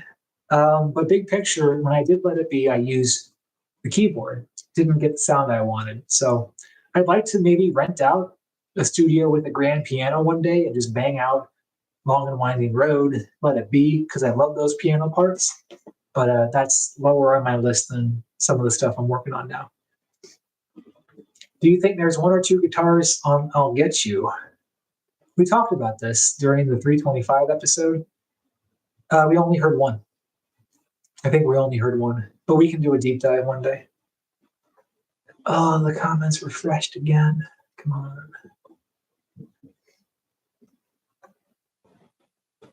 It's really weird how these comments auto-populate, and it seems like the order moves around sometimes. Here we go. How do you get by with avoiding any copyright hits? So I've been very lucky because only one of my covers has been stricken from YouTube, and that was Love Me Do. Very strangely. All I had to do to get it back was slow it down 5%, and then it was fine. But everything else has been fine. Like, the only problem is they are copyright claimed, so I don't get them monetized for the most part. Some of them are, some of them aren't. And it's gotten to a point where you can even slap on the Beatles vocals on half of them, and YouTube just lets it by. The problem is you don't make money, but I never did this to make money. I just enjoy listening to the Beatles vocals on my music. But yeah, I would love to know how the folks who actually use the Beatles drum track or the Beatles bass track on their covers get away with it. Because I don't do that. I'm the OG, man. I do all my own tracks. Except when I don't. What else we got? Sorry if this has been discussed. I am arriving late into the stream. No problem. That's why I'm here for a while. Favorite and least favorite Beatles song? The $20,000 question. Favorite Beatles song is Drive My Car. I think it's the perfect, whimsical, fun rock and roll song. It's not a long and winding road. It's not a meaningful, sad, mopey song. It's not the end, a rock opera, heavy, meaningful, life-affirming song. It's a simple, fun, damn rock and roll song. It's got funny lyrics. It's got ironic lyrics. It's got a dynamic where the woman takes charge of the guy, which is pretty damn progressive for 1965. And it's got the best damn rhythm guitar part, George playing the Rocky Strat. I love Drive My Car. I can't get enough of it. Least favorite, this is boring because I've said it before, but Don't Pass Me By. Don't Pass Me By is irredeemable. It's a crime against humanity. It never should have happened. The violin just makes it worse.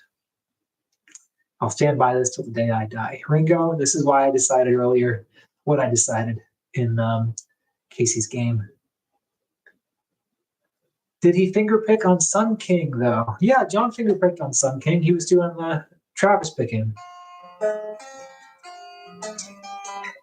And sorry if you guys can't hear that, but yes, John is doing the Travis picking on Sun King.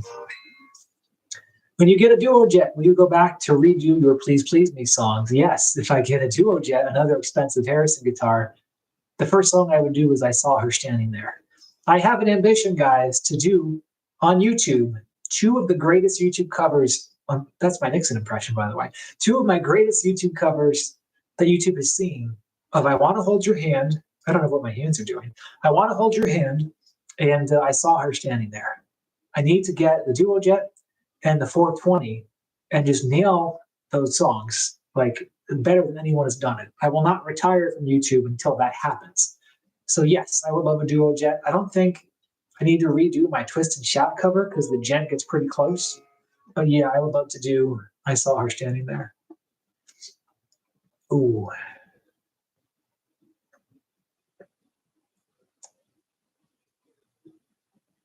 Alonzo Bruce, I noticed the image Don posted of his tribute band that Ringo's rack tom is pretty wonky, similar to the way Ringo's is pictured sometimes. Is there a decades-old problem mounting that drum? So I think the issue there might be the tool used to connect the tom to the set, because Ringo used an attachment called the Rogers Swivomatic whatever. And that allows you more flexibility in how you bend the rack tom, how you manipulate it. The set didn't come with that. And the set that I have does not have the Rogers Swivomatic. I've researched it, but I don't think I want to drill too much into a vintage 69 Ludwig set, and I'm pretty satisfied. But what it currently has is just a solid metal bar and just a little hinge for the drum to flex into. So you can manipulate it a little bit, but it's not nearly as flexible as the Swivomatic edition. So I agree. Like, I wouldn't get too nitpicky because not everyone can afford a vintage Ludwig kit when you're doing a tribute band. So squint your eyes, it's close enough. Steve, thank you so much for If I Needed Someone and I Need You. Keep up the great work. New sub just now. Hey, thank you, man. 2 George songs. Yeah, If I Needed Someone, I think is fun to watch of my videos just because you can tell I'm having fun. Whenever I'm smiling on the drums, it means I'm having a good time, and I like the up-tempo, fun nature of that song. Hey, that was a good one. That was a good one. I Need You is fun, too, because on the one with vocals on my channel, I had found these great isolations of the Beatles vocals, and the backing vocals, for some reason, isolated perfectly cleanly. And I boosted them in the stereo mix, so they're in your ears with a lot of treble. So if you guys listen to it with headphones after this, it's going to knock your socks off. Luke, dude, do I still have a Les Paul? I do not. I sold it because I don't deserve a Les Paul. And I did something. I'd like to do it again to get the lead guitar a bit more skillfully played, but those guitars are so expensive, and I don't need to own every guitar. I may borrow one at some point, but yeah, I don't still have it. I do still have the acoustic 12-string. It's sitting over here. I do still have the 12-string.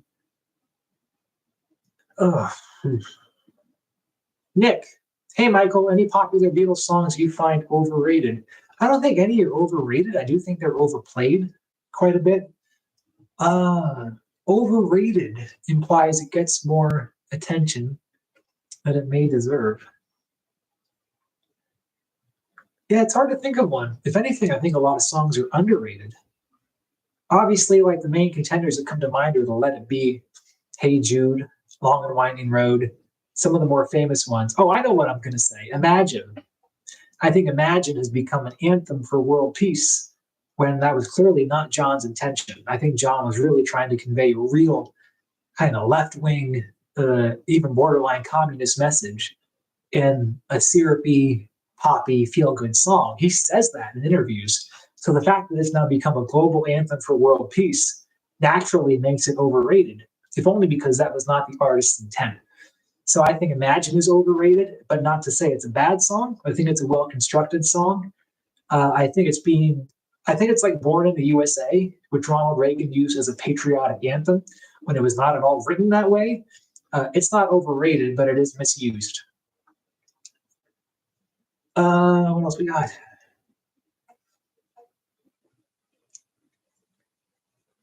Oh, the comments on Rocky on the Rocky Steps. I see a lot of positive comments, so I will do that. I will do Rocky on the Rocky Steps. Probably get arrested.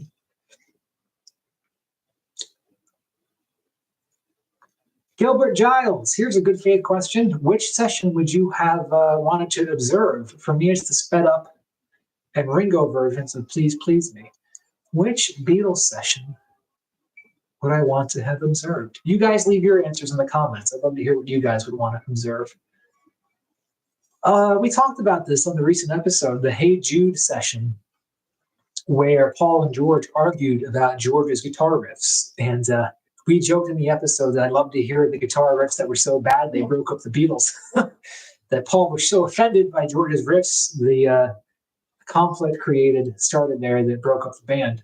That would be fun to watch, like the argument that happened and the riffs that inspired it. I'd love to see like Andrew Bird Can Sing, just to see exactly how they played it. There are some mysteries that we've uncovered, like was there a slide on this boy? I would love to see that overdub session. I have a theory that they detuned the E string on Hey Bulldog. I'll get into that when we talk about Hey Bulldog at some point, but I'd love to see that confirmed because it sounds right to me.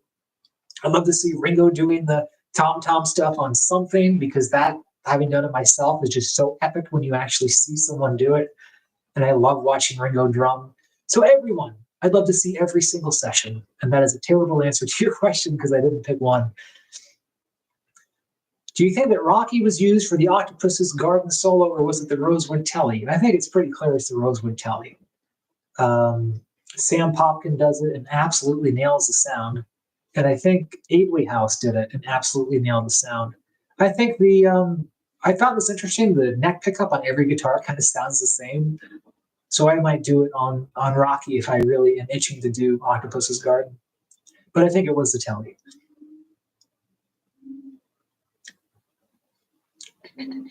I will not stand for Don't Pass Me By slander. It has the greatest lyric ever written. I'm sorry that I doubted you. I was so unfair. You were in a car crash and you lost your hair. You are now getting blocked from the live chat, sir. I'm just joking. Yeah, that song, I don't know what they were smoking. What else we got? Leo, thank you for the congratulations. And thank you for the comments on Rocky. Stephen, have you ever used the Aklong Dr. Robert pedal? Yes, I have. I own the Dr. Robert pedal, and I've used it most significantly on Hello Goodbye, on one of my first covers, my second video on this new channel. It gets the sound. It definitely gets that mid-range boosty Conqueror 1966-67 electric guitar sound. Listen to my cover and you'll hear exactly what it sounds like. Not to spoil, but there is a new pedal coming up of a similar type that I think will get an even better, closer sound. So stay tuned for that. Leo, yes, I agree. Hey Jude is overplayed, but if you hear Paul do Hey Jude live with the Hot City Horns, you will change your mind, because that song, I think that's the most immortal Beatles song. I think that song will stand the test of time. People are going to be singing the na na na na part for centuries. Jerry, I have not seen any of the Mike Williams Paul is Dead videos. I am not a conspiracy theorist guy. I would guess those would just anger me a bit. Paul's not dead. Kitsu, do you plan on getting a Fender jazz bass for White Album stuff? So I'm very lucky in that I have a buddy who plays bass, Mark, I don't know if he's here, who owns a precision bass and a jazz bass. And yes, I would love to do that. I would love to do White Album stuff. I've only done Mother Nature's Son. And as Clay Blair demonstrated on his channel, that jazz bass is a fantastic way to replicate the birthday bass sound, Helter Skelter. That crunchy bass sound that Led Zeppelin later repurposed is a fantastic bass sound. So yes, I would love to do that. Oh yeah, good answer. If I were to see a session, the first Strawberry Fields section would be a good one to see John sing it on the acoustic. One of John's greatest vocals, yeah.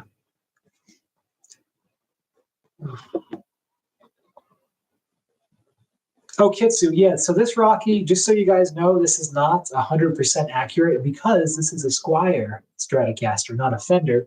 And one of the biggest differences is the larger headstock. This is not what the actual Rocky headstock looked like. It was much smaller. And the neck here is also much thinner. So this is a Squier replica Rocky. It's a beautiful guitar. Alrighty, what else we got? If I were in the Beatles tribute band, which Beatle would you be and why? I can't sing. Which Beatle didn't sing? I'd be Ed Sullivan on the side of the stage with the Fab Four. That's so weird. Why do they have a guy dressed like Ed Sullivan? And he stays on stage way too long. Like, you think he would just do the intro and then leave, but no, he's there for like 3 or 4 full songs. He even plays guitar in the encore. Creepy. So I'd be that guy. I'd probably be George, I would guess. I don't really look like him, but I can play lead guitar reasonably well. I could probably sing his songs if I practiced. I can't do Paul or John's vocal. I could do John if he had laryngitis and sat out the singing. I can play like John, but I can't sing. I can't do Ringo. Like, do I look like Ringo Starr? Got to get me the prosthetic nose and the wig, those big mopey eyes. All right, what else we got?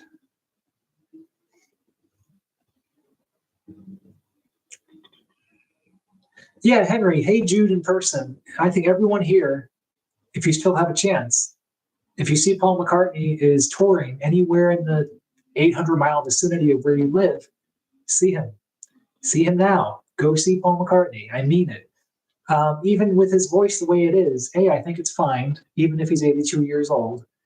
It sounds better in person, and you need to be in a group of people who are singing Hey Jude with you at piercing levels of volume. It will redeem your love of music, it will nourish your soul, and it will be the best concert you've ever been to, even now. Yeah, guys, go see Paul McCartney if you can.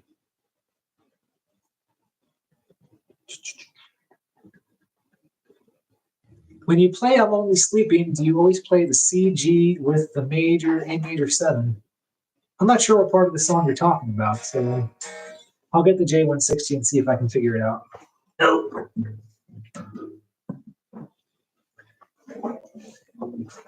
Okay, so this is kind of how I play I'm Only Sleeping. I haven't done the deep dive yet, but this is generally what I do.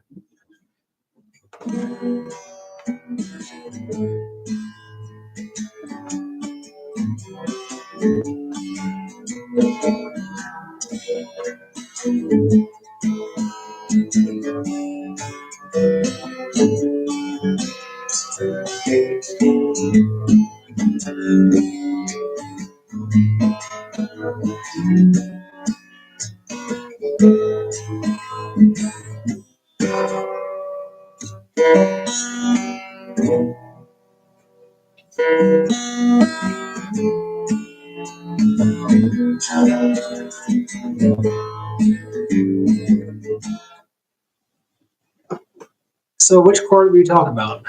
The C, G.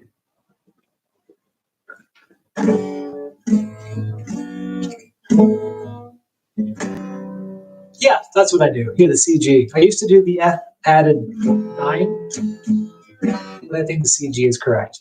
I think I actually answered that question right. All right. All right, who else we got? Getting close to 2 hours, but I'm still having fun, so I'll stick around for a bit. Out of all the guitars in your collection, which is your favorite? So I answered this at the very top, but if I had to pick one, if my apartment lit on fire, it would be the Rickenbacker 320. I've had it now for 25 years. I'm an old guy. It's dinged up. It looks like crap, and I love every inch of it. And my dad bought it for me. It's got a huge personal connection.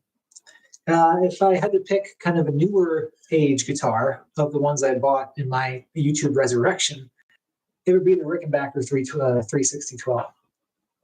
It's expensive, number one, but it just like when you play it, it really does transport you to a new place. Like playing the Birds riffs and all the open strings along with the riff you're playing in Hard Day's Night, all that stuff. It's a magical guitar. It really is.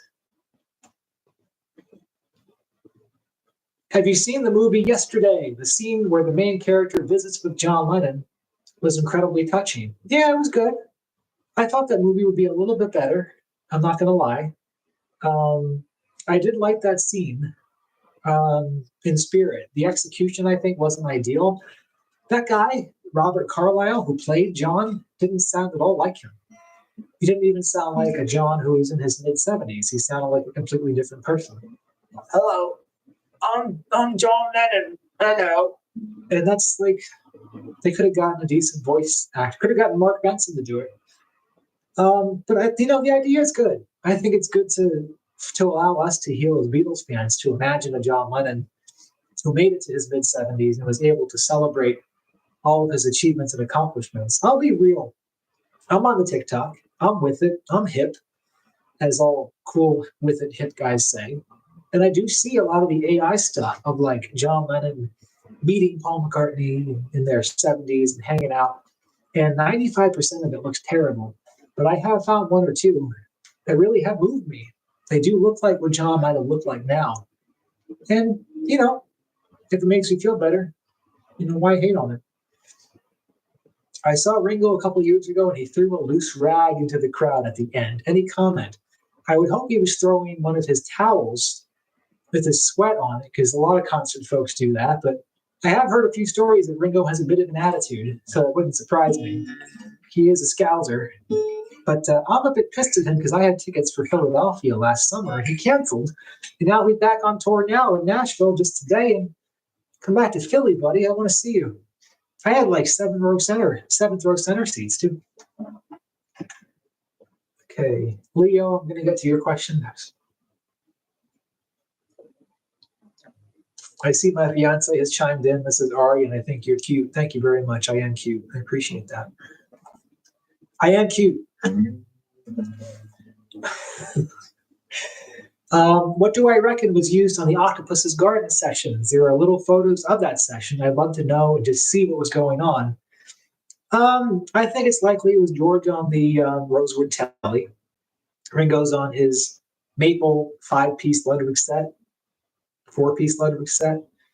Paul is on the Rickenbacker bass. I don't think it's the jazz bass. I think it's the Rick. And I don't think John wasn't there. So they just recorded that as a threesome, just like I Me Mine. Have you gotten any accolades besides from myself when it comes to personally inspiring young guitarists and Beatle? Yeah, I don't like to talk about it because it makes me sound big-headed or egotistical, but yeah, a lot of folks in my comments say that they watched my old videos and they're glad I'm alive and thought I fell off a bridge, and they're really happy seeing me and looking forward to my continued appearances on YouTube. And that really keeps me.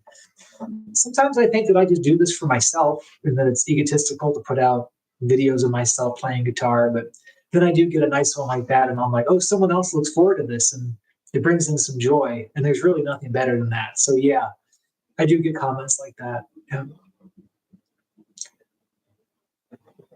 Oh, also, like in terms of like actual accolades, I thought this was kind of cool because I'd forgotten. Back in the MJ Stokes days, there was like a week when I had one of the top 10 most watched YouTube music channels.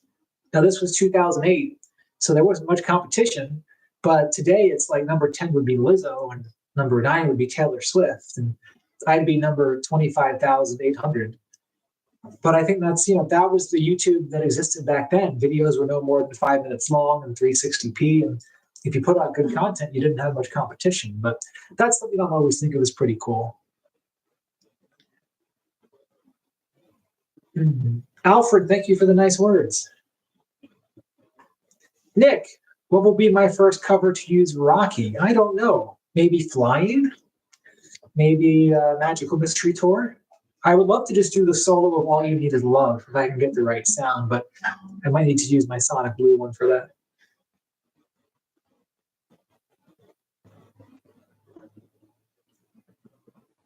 Kitsu, we have an episode of Gear There and Everywhere that's coming out probably this weekend. It will be an interview episode. I know those are not our most popular episodes, but it's a good one with a VIP in the production world. And he's a very charismatic bloke, and I think you may learn a lot. But that should come out this weekend. Because you guys have made it this far, let's give you some insight into our upcoming episodes. We have just finished taping the Rocky deep dive. We did it in 2 parts, about 4 months apart. And I will edit that over the next three or so weeks, and that will be our next kind of fun, major episode. We had interviews in the bag with Tom Hartman that we need to edit, Tom Hartman of the Aravons. We interviewed Joe Kane of the band The Poppermost. He's a very charismatic Scottish guy who can do every Beatles performance. He can play bass left-handed. He can do all the guitar parts. He's very funny. We interviewed Bernie Hamburger last week. Bernie Hamburger created the guitars used on Real Love. And now and then, he's like, he can tell you what it's like to be friends with George with a lot of detail. He showed off some like handwritten notes he got from George. He told a story about George showing him how to play a Beatles guitar riff. So that will all be coming out over the next few months, and we have a lot more interesting stuff on the way. Also, our next song deep dive will be Here, There, and Everywhere. I've already created the intro, and I have a 15-page outline for all the stuff I want to get to. So that's going to be a really good episode when we get around to it.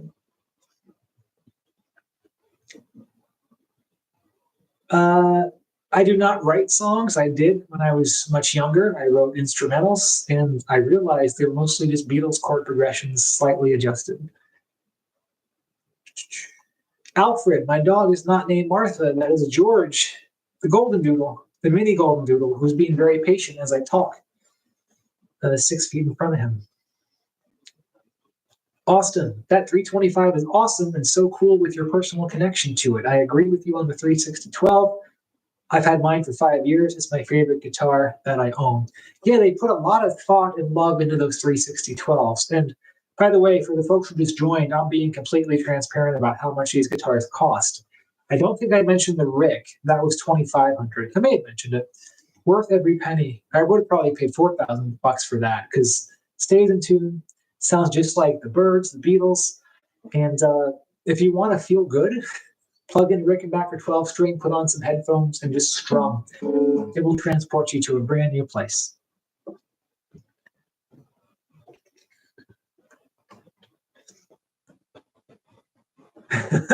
Helter Skelter still has a lot of mystery, but I want your opinion on just one. Who killed Tupac? CIA? Lee Harvey Oswald? I'm going to move past that one. I have no idea. Looks like my fiance stepping in. Hey. Hey, guys, this is my fiance Ari. Hi.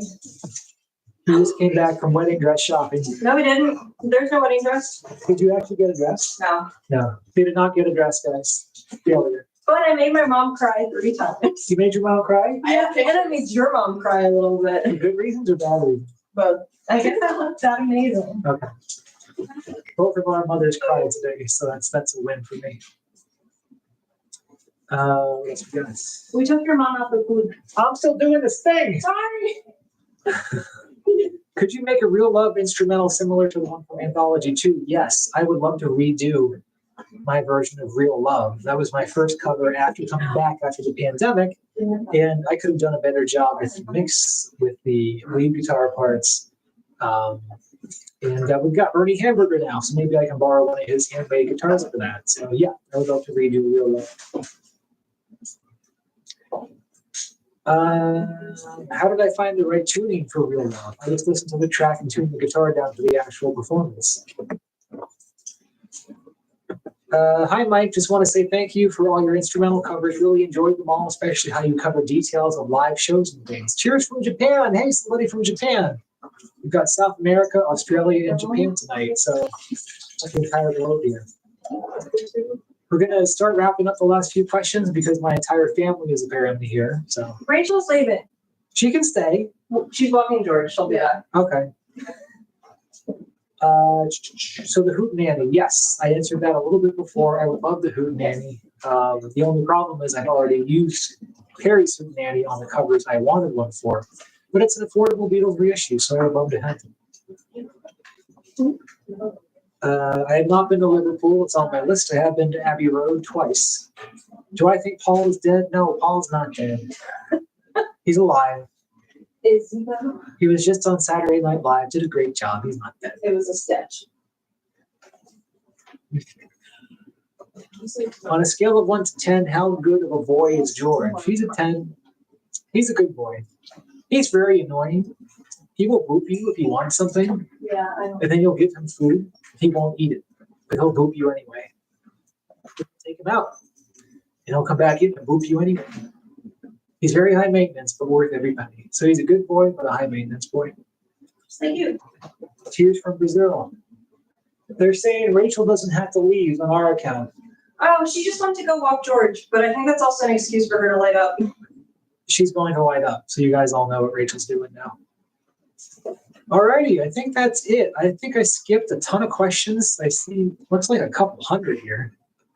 So I apologize if I didn't get to every single question. Rachel is chill. Oh, Rachel is chill. Don't hit on Rachel. Yeah. Just take it. All right, guys, just to wrap up, this was a lot of fun. It was really nice to actually interact and answer a bunch of questions. And I think I'll do this again. Absolutely. This was to celebrate 20,000 subscribers. What I'm going to do next, if I do it again, is figure out how you guys can really hear the guitars I did not account for noise cancellation, so I'm going to figure a way around that so you can hear the electrics, hear the acoustics. I love to teach riffs, teach playing styles. And yeah, this has been a hell of a ride. We got 20,000 subscribers. I intend to put out videos more regularly and not just covers, but maybe lessons, maybe Q&As like this, answering questions. So yeah, I love the Beatles. That will never stop, and more content will be coming. And just looking at the last question. So yeah, you guys are welcome. You guys are all welcome. We'll do this again. And follow me on Instagram, Michael Focal Music. You can DM me anytime with any questions we didn't get to. Follow my YouTube channel, obviously. Oh, by the way, go to Facebook and follow Gear There and Everywhere Chat. Gear There and Everywhere Chat. It's a private group. We talk about details about the show that we don't make yet public on the channel, and share our mutual interest in Beatles gear. A bunch of photos are shared. So yeah, thank you all for joining. We'll do this again, and have a great night.